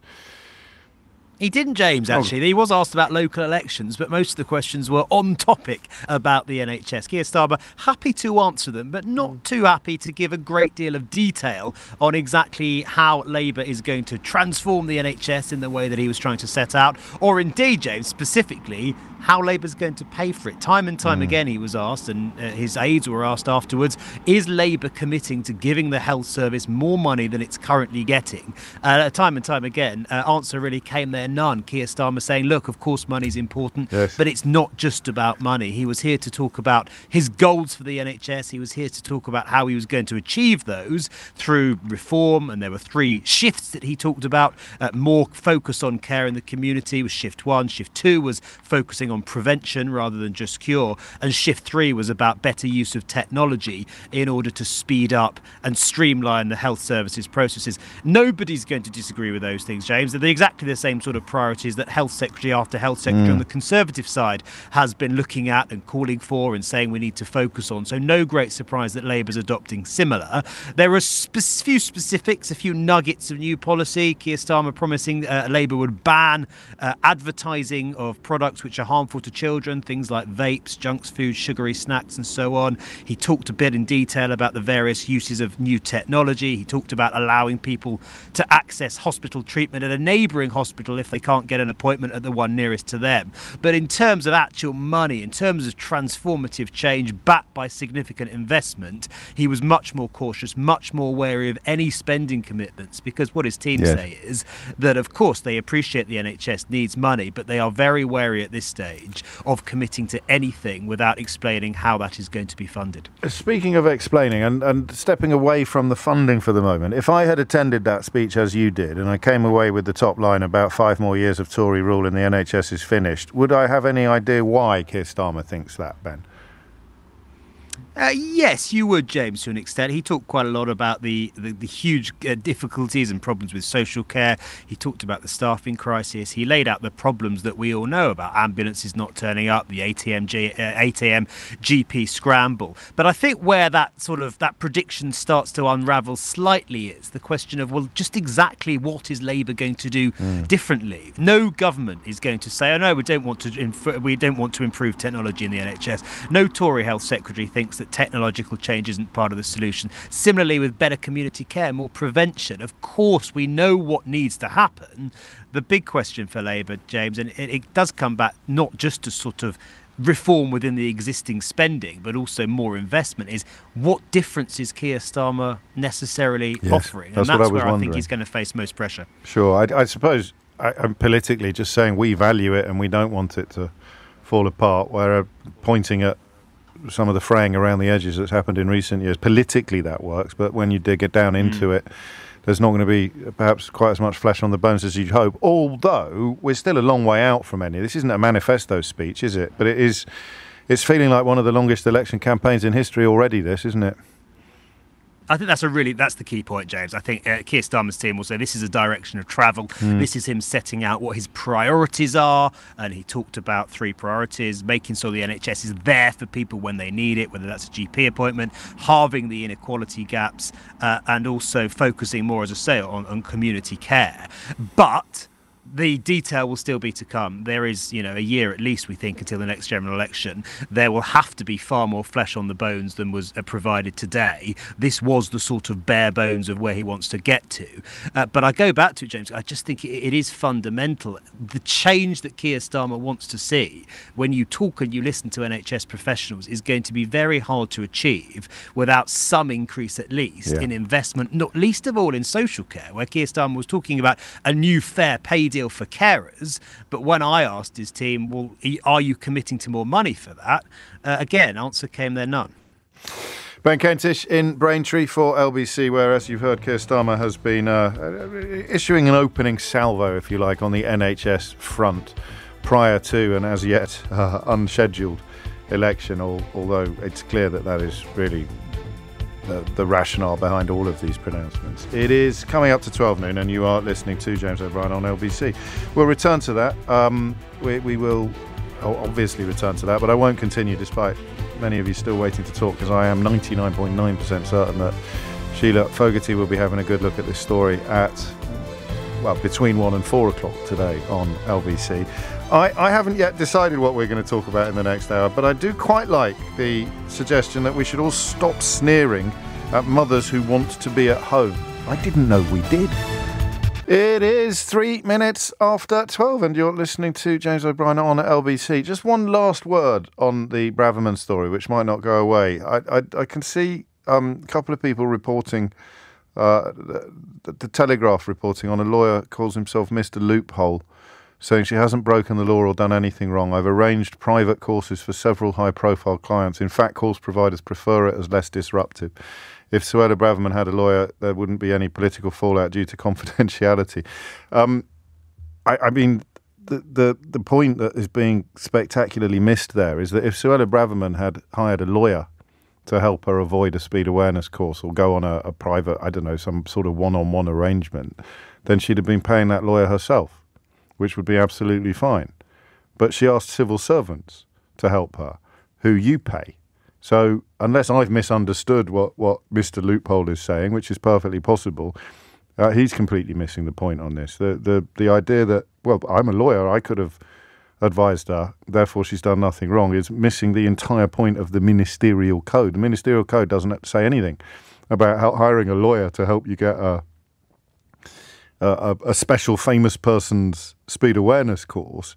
It's the fact that she asked civil servants on the public payroll to do it that is the problem, and indeed the issue here. I mean, no surprise at all that the Daily Telegraph is choosing to report it from that angle, because their motivation in this case would be clear. But certainly from where I'm sitting and from what civil servants are telling me, the problem isn't that she wanted to go on a special course, although that smacks of entitlement. It wouldn't breach the ministerial code. The problem is that she asked civil servants to look into it for her. And you can have that for nothing as well. I'm not even going to charge for that advice. 5 minutes after 12 is the time. I'm going to need your help with the next one. Official polls show that almost 1 in 3 working women with children under 16 would give up their jobs if they could. Unfortunately, it comes, this polling, from one of those think tanks that we hear so much about. So we need to take it all with a pin shot. I think I should check, actually. What is the status of this particular think tank? It's called Civitas. It started as the Health and Welfare Unit of the Institute of Economic Affairs, but divorced from it in order to grow, and because libertarian elements within the IEA disapproved on focus on the yada, yada, yada. Inevitably, it's now based at 55 Tufton Street, and its funding has been rated as highly opaque by Transparify, the initiative that provides a global rating of the financial transparency of think tanks, and it got an E grade for funding transparency for from Who Funds You. So I always mention that is, so we'll ignore the polling then. until we find out who funds the organisation that has provided the polling that the Daily Mail chooses to focus on today. What I want to know is the experience of mothers who choose to stay at home, because this NatC conference last week contained a couple, I mean, there were an awful lot of very rum contributions to that bizarre gathering. But when the far right is on the rise, when they start talking about family issues and they start talking about the normal families, or they start talking about women staying at home, or they start talking about Victorian sounding values, it's always slightly worrying because it robs people of autonomy. That's the idea. It's almost if some people want to hark back to the days where, I bring home the bacon and the little lady cooks it, a woman's place is in the home, all that sort of thing. But there are always dangers of, as we know, pendulums swinging too far. So I was going to look at this last week, actually. We should probably find the story that made us want to look at it last week. The question of what it's like when you want to stay at home as a mum and how you feel you are treated by society, because I don't really recognise the notion of mothers being sneered at or being disapproved of. I think in the sort of heyday of feminism, and by that I mean when it was really stretching its legs and getting on the map, then this idea that you could have it all, or that you could there was somehow something wrong about wanting to stay at home. I just don't think most people have got the choice financially. I don't even think it's a matter. I think it's the same as why men don't stay at home with their children. This is, for me, the politics of it. Why don't more dads stay at home? Because they can't afford it. If we don't both go to work, then there's no earthly way we're going to be able to meet our mortgage payments at the end of this month. So I'm just interested in this question of what is the current environment like for mums who choose to stay at home instead of going to work? Hit the numbers now, you will get through. 0345 6060 973 is the number that you need. Just talk about different childcare fundings and calls upon the Chancellor to address this. That I can agree with. The idea that you need more help with childcare in order to have more choices about what you do. But I want to get into this question, 9 minutes after 12. Don't sneer at mothers who want to be at home, ministers are warned. Do you feel sneered at as a mother who wants to be at home? 0345 6060 973 is the number that you need. It feels a bit sexist, actually. I think possibly deliberately so. Why is it mothers that are the focus of this story as opposed to parents? More help for parents who want to stay at home. But given, your background and your peer group, your friendship group, what's it like when you announce as a mum that you want to stay at home? I genuinely don't know. I know what it used to be like, and I know that no two experiences are going to be the same. But is it even possible, do you think, to get a broad direction of traffic on this one? The general sense that if you're lucky enough, I would put it like this. I think the world has turned, okay? So, God, it's 17 years since I became a parent, would you believe? And I think it was very different then. I think that the presumption that both parents go to work was still in place, but you could still remember your own parents' model if you were born in the 1970s, when it was quite likely that mum would stay at home. So there was a different tension, there was a different pull on parents when it came to this. And there was almost, not a sadness, but there was a sort of a sense of social change in the air compared to what our own childhoods had been like. But it's 17 years later now. It's nearly 20 years later. And I suspect that the reason why the massive majority of parents, and we can focus on mums if you want, the massive majority of mums don't want to stay or don't stay at home is simply because they can't afford to. I don't think there's much choice involved. Unless you're very, very comfortably off financially, then the option to stay at home just doesn't exist, does it? Tell me what you think. 0345 6060 973. And can we find out who is doing the sneering? Who is doing the sneering? Who is the... where does the disapproval come from? I think it might be envy. If you've actually got enough money to not work on the head, then I suspect other people are probably not so much sneering at you as thinking, crikey, I wish we could.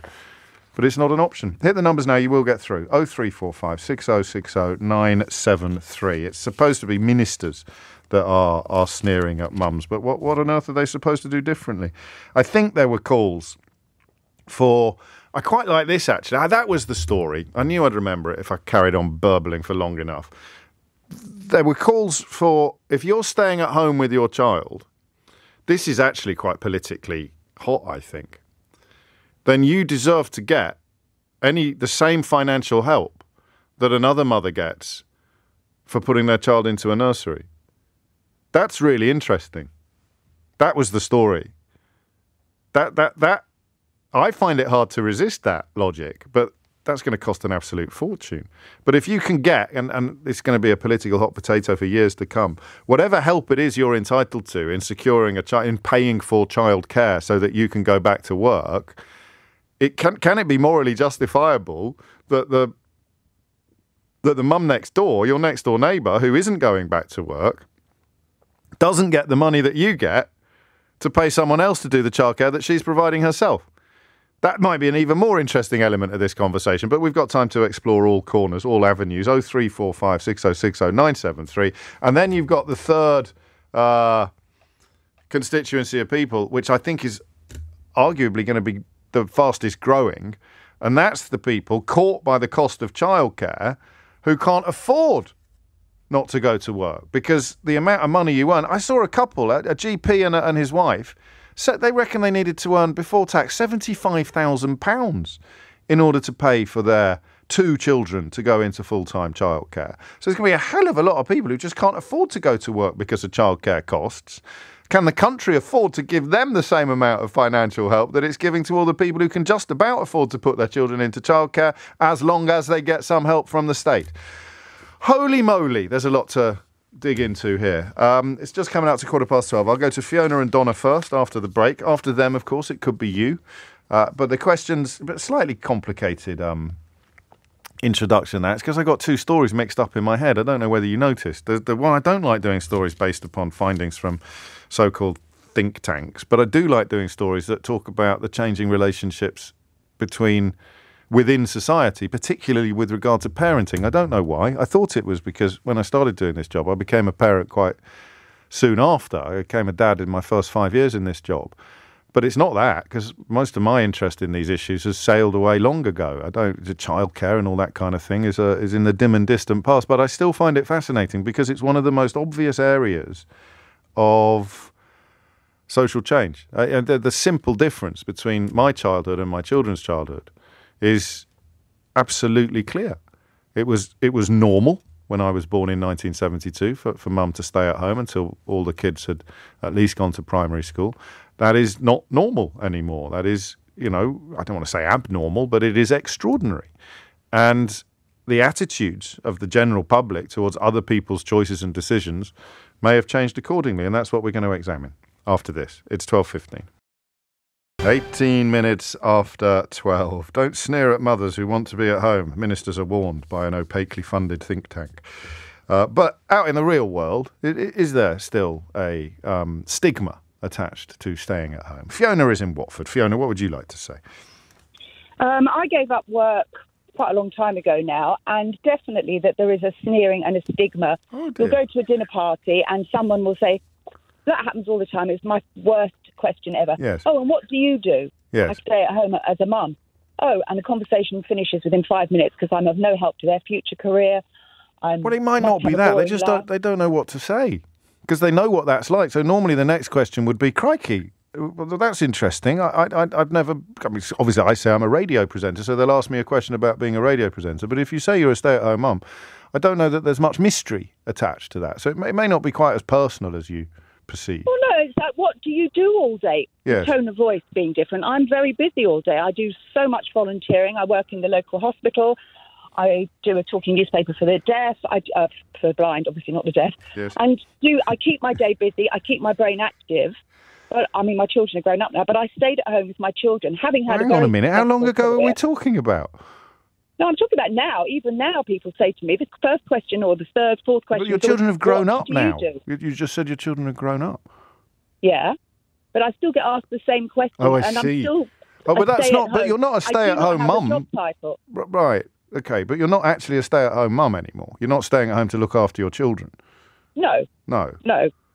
But so you're just a bit cross. I mean, yeah, but you're just a bit cross that people aren't very interested in what you do, I think. No, it's the question. It's not interested in what I do, because I actually do quite a lot. And when they actually find out what I do... Yeah. How do they find out what you do? Because they ask me. But a lot of people don't bother. Particularly when I first gave up, they don't bother to ask. Because of the job that I did before, they thought I could quite help them in their career. And I do help quite. I do quite a lot of mentoring to people in careers. How old are your children now? They're in their 20s. Oh. But it's just... I feel really sorry, because the majority of women who work because they have to. And they do jobs for the people like India Knight and other women writers who can afford to stay at home and do their writing and have a very lovely life. They're not filling shelves in Tesco's at 3 o'clock in the morning to put food on the table for their children. No. I don't. Why have you brought India? Why have you brought India Knight into it? Sorry, I'm not. Because she's just a writer who writes about. No, I know who India is. I'm not quite sure. No, but she writes about that quite a lot, or she used to write about that quite a lot. I don't read her. I tend not to read her. But women in that lovely Islington. I think she lives in the Cotswolds, actually. Well, she did live in Islington. Right. But 20 women years ago. who have this privileged life of writing. Yes. Have a lovely life at home, and go on about how it's great that women go out to work and they've got a job title, but most women are not doing jobs with titles that they want. No. What was your job before you gave it up? I was a journalist. like India Knight? No, I wasn't. I was a television producer. Okay. Crikey, the world turns. I was thinking more about what it's like now to say to people I'm staying at home to look after the children. But career mum would be a good phrase, maybe. I don't know. I'm a career mum. I quite like that. It's got a bit of bounce to it. Thank you, Fiona. Lucy's in Bristol. Lucy, what would you like to say? I'd like to say that I've had experience with this over probably a 17-year period. So how old's your youngest? Oh, my youngest is 6 months. Right, okay, because that's good. And how old is your oldest? 17. Perfect. So you can give us the full gamut. Has it changed over that 17-year period? Massively. Ah. Yeah, it has. Yeah, hugely. So when I had my daughter, who's now 17, yes. I was at home. I was able to be at home. We lived on one wage. We had no issue with that. I chose to go to work in the evening, sometimes as a waitress, just to have that social aspect. Oh, sorry. She's fine. But then as I had more children, and not to do with the fact that I had more children, but, bills go up, mortgage increases, food bills Cost go of up. living, innit? Cost of living, innit? Yeah. So now with the little one, to go back to work. You've not got choice. You're not doing it just to get out of the house and to mix things up a bit. No, I absolutely have no choice. I have to go back to work when my maternity ends, which is in 2 weeks. Okay. So. How many children have you got? 4. Okay. Busy. Yes, very busy. Here's a question you weren't expecting me to ask. But and you may not be able to answer it. Don't worry, it's not a gotcha. But how has your attitude changed? So when your daughter was born 17 years ago, if you met someone who said, "I'm a stay-at-home mum" or "I'm a career mum," compared to how you'd respond if someone said that to you now, how has your attitude changed, given that you've had your choice taken away? It's a hard one, because you need to understand that sometimes children are sometimes not always necessarily better off at home. So if someone says to me, "Oh, I'm a stay-at-home mum," and their child may look like they need to be cared for slightly better, yes, if that makes sense. No, so I understand. I hadn't thought of that. It's a really tricky question to ask, because if I ask one of my mums at Mums Group, what do you do for a living? They say I'm a stay-at-home mum. Then I never, ever judge. Never. No. Because it's the hardest job in the world. The greatest job in the world, but the hardest job. No, it is. Everything's about choices, really, isn't it? Once you boil things down a bit. And some parents, want to be at home with their children and have no choice, like I do now. And I actually work in a nursery, so I have it from both sides. Oh, that's nice. So I but go big changes. to I mean, work for other people's children. Yeah, no, I get it. So I mean, I'd have said 17 years ago that there wasn't that much choice anyway. But you were in a good place. You were able to sort of do both and have your own choices. But now not. And that's going to be very familiar. People send me every day their energy bills or their mortgage renegotiations, and you sort of think people are exaggerating when they talk about it's tripled or it's quadrupled. But the cost of living stuff, as I said before, if everybody got their new deals on the same day, there'd be a revolution on the streets. But because it's all so staggered and things might come back down again, it's incredible. But even if you were thinking of staying at home, if you've had to renegotiate your mortgage, or you've had to redo your mortgage in the last 3 months since Trustgate, then you'd probably be changing your mind overnight. I could listen to babies. That's such a lovely noise on the radio, isn't it? Donna's in Bromley. Donna, what would you like to say? So I've seen it from both sides, really. I've been a working mum and I'm currently a stay-at-home mum. And I think in both roles I've felt slightly stigmatised. Oh, I'm sorry. Well, it might be my issues rather than other people's. I think the simple fact you acknowledge that possibility means it almost certainly isn't, Donna. So as a stay-at-home mum currently, what I find sometimes is people will say things, and I don't know if they do mean anything by it, but they will say things like, "Oh, what do you do?" And when I say, "Oh, I'm a stay-at-home mum," they will say, "Oh, you're just at home, are you?" Yeah. And it's that word "just." But I don't think people know what to say, do they? I said this to Alison. I said, what do you do? I stay at home to look after the children.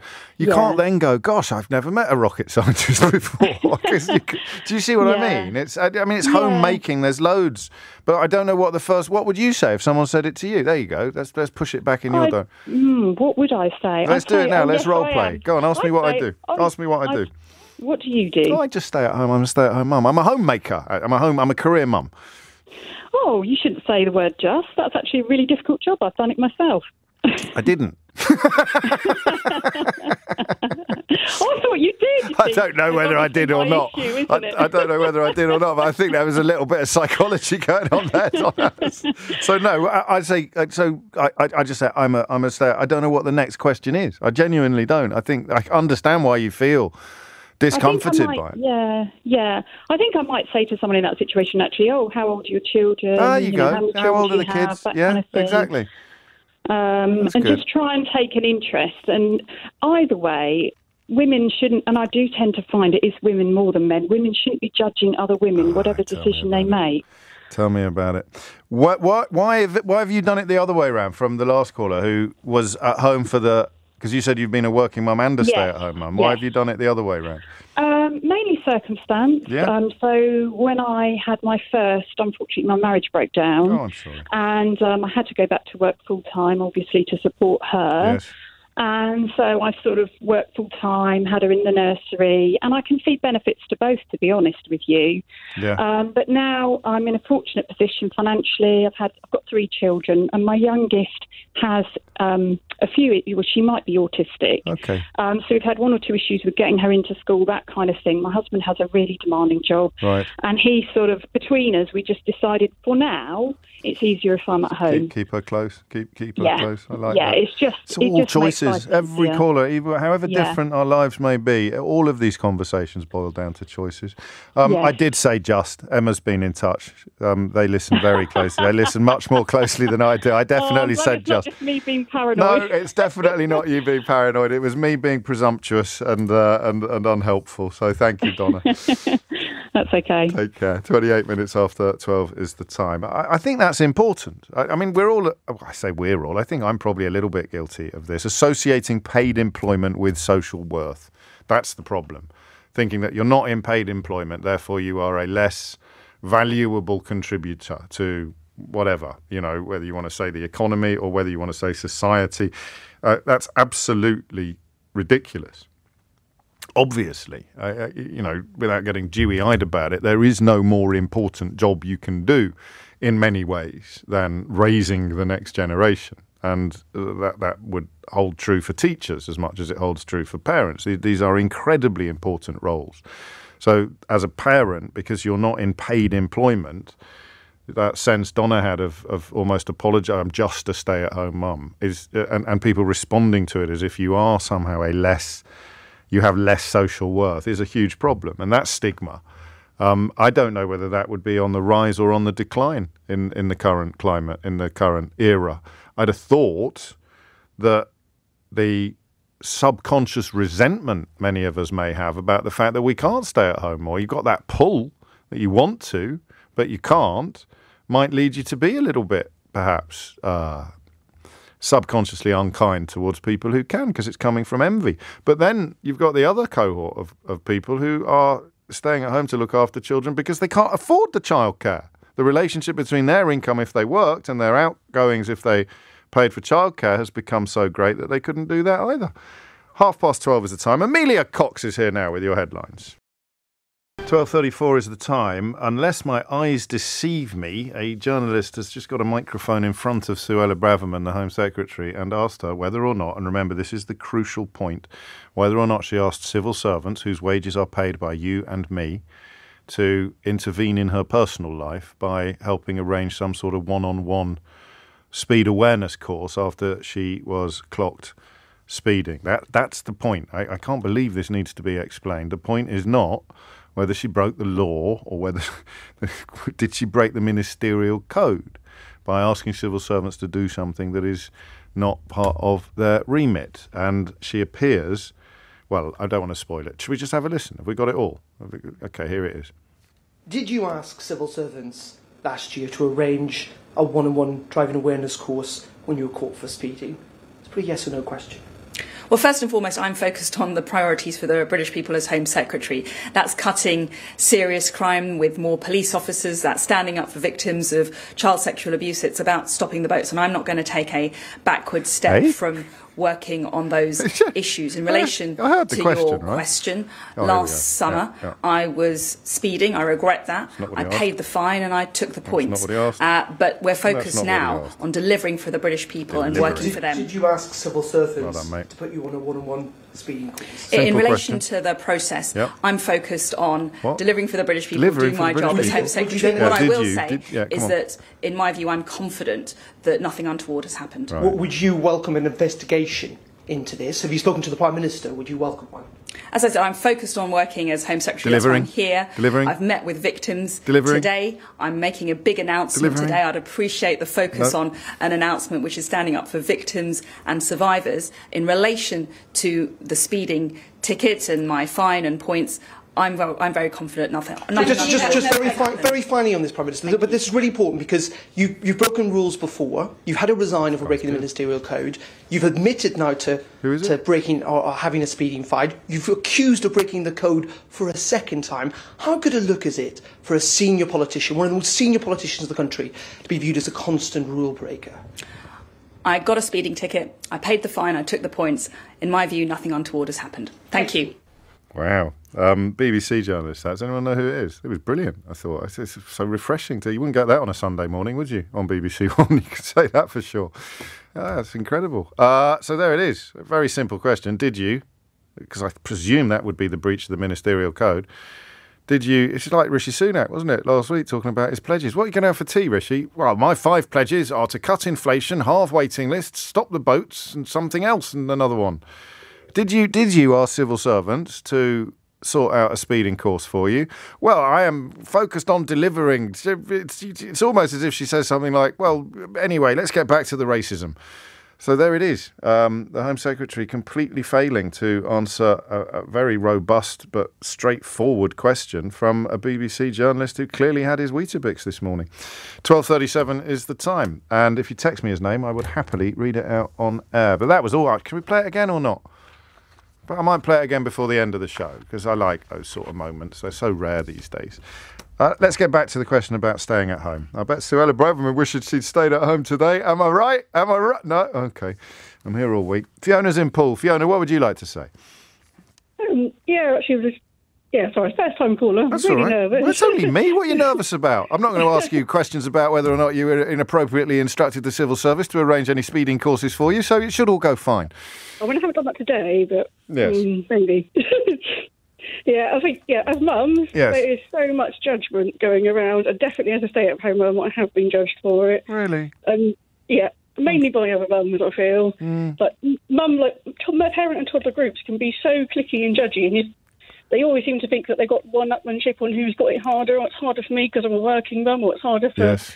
It's really not a nice environment as a mum. Oh, that's a shame, because it's one of the only places you can go sometimes for a bit of company, isn't it? Yeah, and a bit of cheap. Like, a lot of people, struggling with money. Yes. I tend to be able to entertain my 4-year-old about £5 a week, which is it's quite a stretch, quite hard to do. No, it certainly is. What do you do? What sort of things do you do? Well, we've only got work on quite a lot of bike rides and stuff. I had to sell my car to stay at home with him. So. And this is a decision you've made, is it? You've decided that I'm going to take the difficulties that go with the lack of income because I want to be with him for these years of his life, or was it forced upon you? It was kind of something I fell into, but then I've kind of stayed with it. My maternity leave ended just as the pandemic started. Right. And I've got health conditions. I worked in a care home, and I didn't want to bring that home to my baby. Oh, I see. So you didn't. So you just knocked it on the head completely. Yeah. And then because the problem I've got, I'll tell you a secret, Fiona. A few years ago, I would have been too insensitive to realise that I was doing this, but I sense that I have allowed a bit of scepticism to creep in when mums tell me that they feel they're being. Because I wonder whether the mums that are working would. Also say I'm constantly being judged by stay-at-home mums. Do you see what I mean? Absolutely, I'm sure. Like, everyone seems to be so judgy about all your parenting decisions. There's no right for wrong. It is the downside of choice in a way. If nobody has any choice whatsoever and everybody does exactly the same things, there's no room for sniping and jealousy, is there? Or approving and disapproving. But on this one, everybody's thinking. It's a bit like if you order a meal. And then you look at what the person next to you's ordered and you think, oh, I've ordered the wrong thing. Do you see what I mean? Yeah, or if parents feel like, because this is the way that I do it, this is the way that you must do it too. Yes, that's true too. Yeah. That's very true too. Because I've had to sacrifice my time with my kids to earn money, then it means that you have to too. But then, I'm sacrificing. I don't have any pants that don't have extra holes in them because I can't afford to buy new pants. Well, this went off on an unexpected tangent, Fiona. I'll tell you what, it's taken you 4 minutes. It's taken you 4 minutes to go from telling me how nervous you are to telling me about the state of your knickers. Yeah. I don't know what to say. Well, and that was beautifully put as well. It really was. This idea, perhaps, that sometimes when people have made a decision, they have to almost convince themselves that it was the right decision, which would involve denigrating anybody who's made a different decision. Fiona, thank you. I shall always think of pants when I see the name Fiona on the switchboard henceforth. 12:41 is the time. Claire's in Leeds. Claire, what would you like to say? Well, mine's a little bit different, as in, we all talk about having different choices. Yes. For myself, I have a little girl who'll be 9 on Friday, and Darcy has Down syndrome. Okay. And what comes with a child with, special needs and a disability is lots of hospital appointments, therapy appointments. And for me, the company I was working with, there was only so far that kind of flexibility went, and when you're still sitting on your laptop at 11 o'clock at night because you're trying to make the hours up that you've taken out for the appointment, it gets a little bit tough. So I think for me, sometimes I feel a little bit cheated because the choice was the right choice to give up work. Yes. So that, Darcy gets what she needs. Of course. And also now with her being 9, she's in mainstream. She's doing really well. Excellent. But it's about being at the school gates to pick her up and, being there on the morning to drop her off because she needs that. I mean, we've used the word choice, but in a sense, you've had less choice than most of the other mums that we've spoken to. You had the ability. Yeah, if I'd have wanted to continue with work, then I could have done it, but it certainly wouldn't have been an easy choice. No, and it wouldn't have sat comfortably with you either, I sense. No, not at all. Whereas if Darcy hadn't been Down syndrome, you probably would have gone back to work, I think. Yeah, no, definitely. I went back when she was first born. Yeah. And did a full-time job. They let me compress my hours into 4 days so that I could have Friday to take her to a specialist nursery. Yeah. But then when my second child came along, it was just all too much juggling, a a typical child and their needs and Darcy's needs. Yes. So... And how do people greet you? What do you say? Because I've got this thing, I'm very cautiously running this one up the flagpole, Claire, because I am conscious that it could make me sound like a right so-and-so. But I'm almost getting every mum, whatever choice they've made, thinks that other mums are disapproving of them. So I don't know whether that's a democratisation of something or other, but how do you feel other people respond to the choices you've made? I think I have mixed. Yeah. I think the playground mentality is that there will always be judging. There'll be judging for the mums that drop their kids off at 7 o'clock in breakfast club, and there'll be judgment for the mums like myself that drop off and go home and have a cup of tea when they've done that. That's a really healthy attitude. Whatever you do, there's going to be someone on the other side of the playground. Yeah, I really, really do think doing the face like a cat's bum, isn't there? There's going to be someone doing the Les Dawson grimace or something like that. Completely. I think the hard thing is for us mums. I think I come home and I judge myself, and I think that's the hard bit. Oh, of course. Because especially when you've had quite a full-on job. I was a product director, nice company car, plenty of money. Yeah. And then to go to nothing is... You mean in terms of really status? hard. In terms of status and self-esteem? Self-esteem, your bank account, everything. And don't get me wrong, I have an amazing supportive husband. I want for nothing, but... Yes. I know it's different. You can have the most amazing supportive husband in the world, but that sense of satisfaction you get when you've done something at work that makes you proud is gone. Yeah, no, completely. Lots of things at home that make you proud, but that is just that. And that's the thing, taking the wins from what you do is in your full-time job as being a mum. You've got it sorted, I think. I really do. Sounds like you've got it. But just a shout-out to all those SEN mums. Yes, absolutely. A shout-out to all the SEN mums. Also a shout-out to Nathan, Claire, before you go, who I think is going to make you smile, because he's just texted me to say, I get paid, James, and my job's completely pointless. Big up the mums. Oh, bless him. He's probably a radio presenter. He's probably... Take care, Claire. It's 12:45. 12:48 is the time. You're listening to James O'Brien on LBC. I wish I hadn't done that. I got that wrong when I was talking to lovely Claire in Leeds about Darcy. I used the verb has Down syndrome when I didn't use the verb has Down syndrome instead of saying that someone is, and that was a misspeak by me. I even knew that as well, but just to clarify, you always say has Down syndrome, not what I said, and that I've been reminded of that by a few of you. But Kelly has put it most politely, and she describes herself as a very happy and proud mum of a little sassy lady with Down syndrome. My apologies for that. I should have remembered. I should have done better. 12:49 is the time. I'm going to play that Braverman thing again, I think, before I hand over to Sheila, just because it is so awful. It's absolutely awful. And it turns out it wasn't a BBC journalist.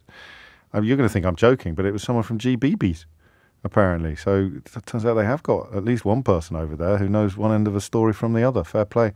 Credit where it is due. But Ray is in Kensington to steer us back to mums at home. Ray, what would you like to say? Hi, James. Good afternoon. So I was a stay-at-home mum for about 7 years. And when I had my second, I tried to go back into work, but I just found it so challenging. Every interview I went on, it just seemed that I was not skilled enough. Okay. And the pay was terrible. And by the time I get paid, I think I'll be left with like a few pounds after I've paid for childcare. Mm. So I waited for my youngest to start full-time nursery, and I actually upskilled with, so I'm a functional consultant now, so I upskilled in IT. And it was very challenging, but, as soon as I dropped the children off, I was studying from 9 to 3. Wow. And in about 6 months, I was certified, and in about a year, I got my first role at a consultancy as a delivery consultant.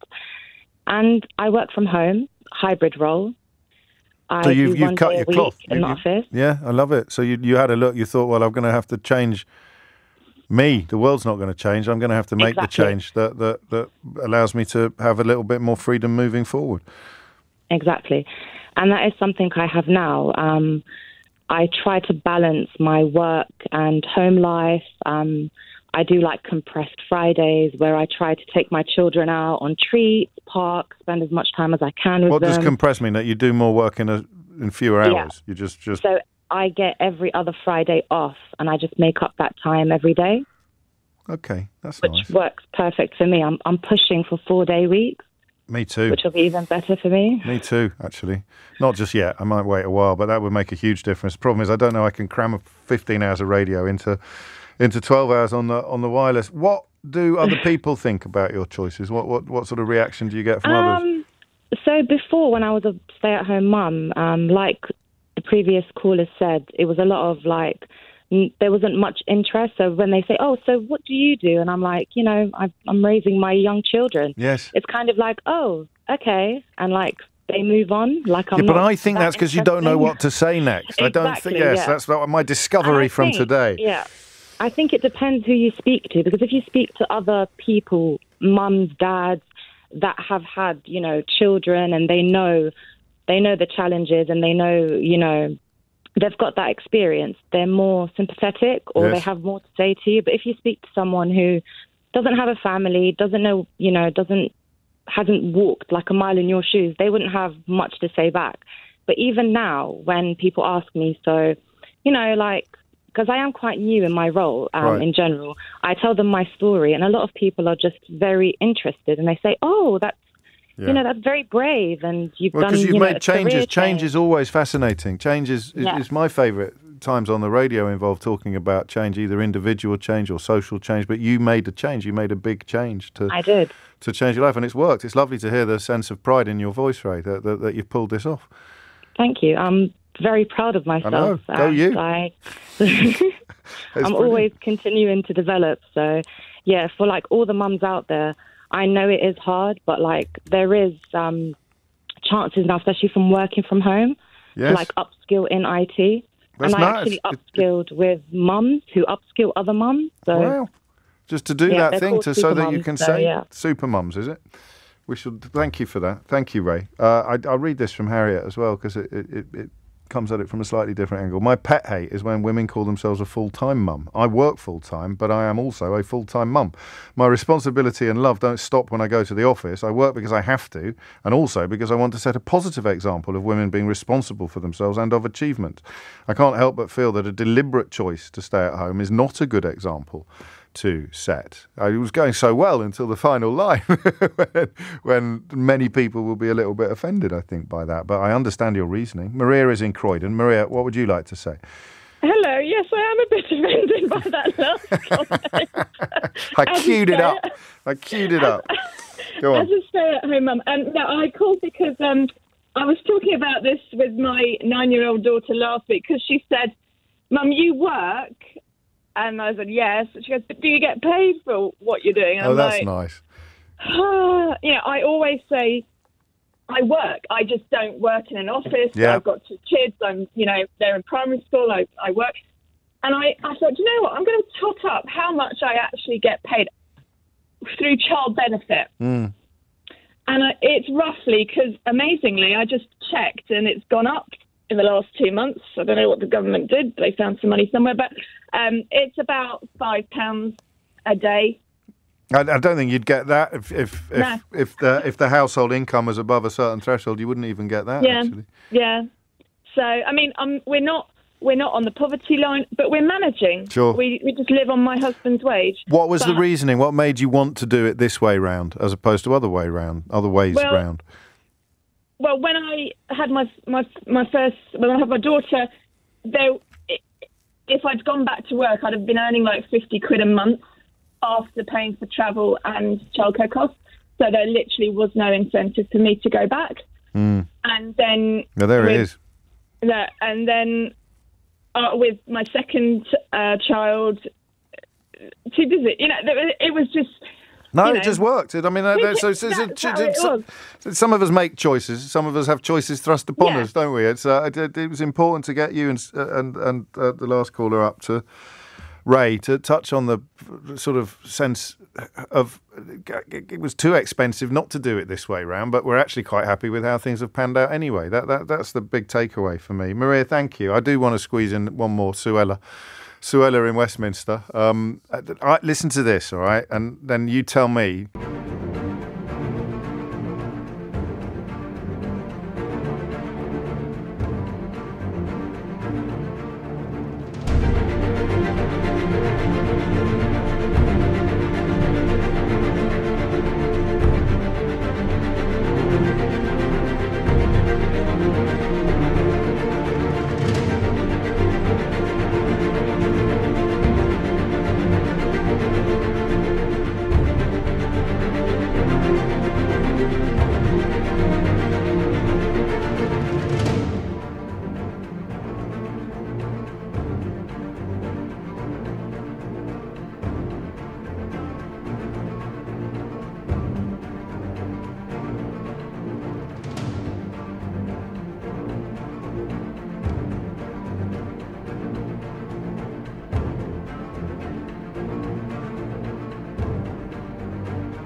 What a straight answer sounds like. Did you ask civil servants last year to arrange a one-on-one driving awareness course when you were caught for speeding? It's a pretty yes or no question. Well, first and foremost, I'm focused on the priorities for the British people as Home Secretary. That's cutting serious crime with more police officers. That's standing up for victims of child sexual abuse. It's about stopping the boats. And I'm not going to take a backward step from working on those issues. In relation to your question, last summer, I was speeding. I regret that. I paid the fine and I took the points. But we're focused now on delivering for the British people and working for them. Did you ask civil servants to put you on a one-on-one speeding course? In relation to the process, I'm focused on delivering for the British people, do my job as Home Secretary. What I will say is that, in my view, I'm confident that nothing untoward has happened. Would you welcome an investigation remarkable. into this? Have you spoken to the Prime Minister? Would you welcome one? Well, I'm delivering, as I say, I'm focused on working as Home Secretary and delivering. I could do this, I reckon. Today, I could improvise I'm making a big announcement today. I'd appreciate the focus on an announcement which is standing up for victims and survivors in relation to the speeding tickets and my fine and points. I'm very confident. Just very finally on this, Prime Minister, but this is really important because you've broken rules before. You've had a resign of a regular ministerial code. You've admitted now to breaking or having a speeding fine. You've accused of breaking the code for a second time. How good a look is it for a senior politician, one of the most senior politicians of the country, to be viewed as a constant rule breaker? I got a speeding ticket. I paid the fine. I took the points. In my view, nothing untoward has happened. Thank you. Touch of the Sunaks there, wasn't there? Doesn't matter what the question is, I will provide the answer that I had prepared in advance. On this occasion, about delivering. I think that's, sorry to Gay and to Elise and to Tony and to Harriet and to Amina and to Virginia. Sounds like that Beautiful South song, doesn't it? The one about the pencil case. You're right, Phil. Jennifer, Annabelle, Sue, I forget your name. This is great. I would join in, but my voice is horrible. I love that song. It's really clever as well. Yeah, it's about the cynical manipulation, isn't it? Well, you know that. Of course you do. Yeah. I do. That's it from me for another day. If you missed any of today's show, you can listen back on Catch Up on Global Player, where you can, of course, also rewind live radio. You may or may not want to rewind the last 30 seconds or so and perhaps put together some sort of mix where you'll also find all of LBC's shows. Me and Suella. Good God, to catch up on, as well as stay up to date with the latest news from LBC. So rewind live radio on Global Player. Download it for free from your app store or head to globalplayer.com. Tom Sawbrick with you at 4. Sheila Fogarty. I don't know how much singing there'll be, but she's here now. She's here now. She's here now. She's here now. She's here now. She's here now. She's here now. She's here now. She's here now. She's here now. She's here now. She's here now. She's here now. She's here now. She's here now.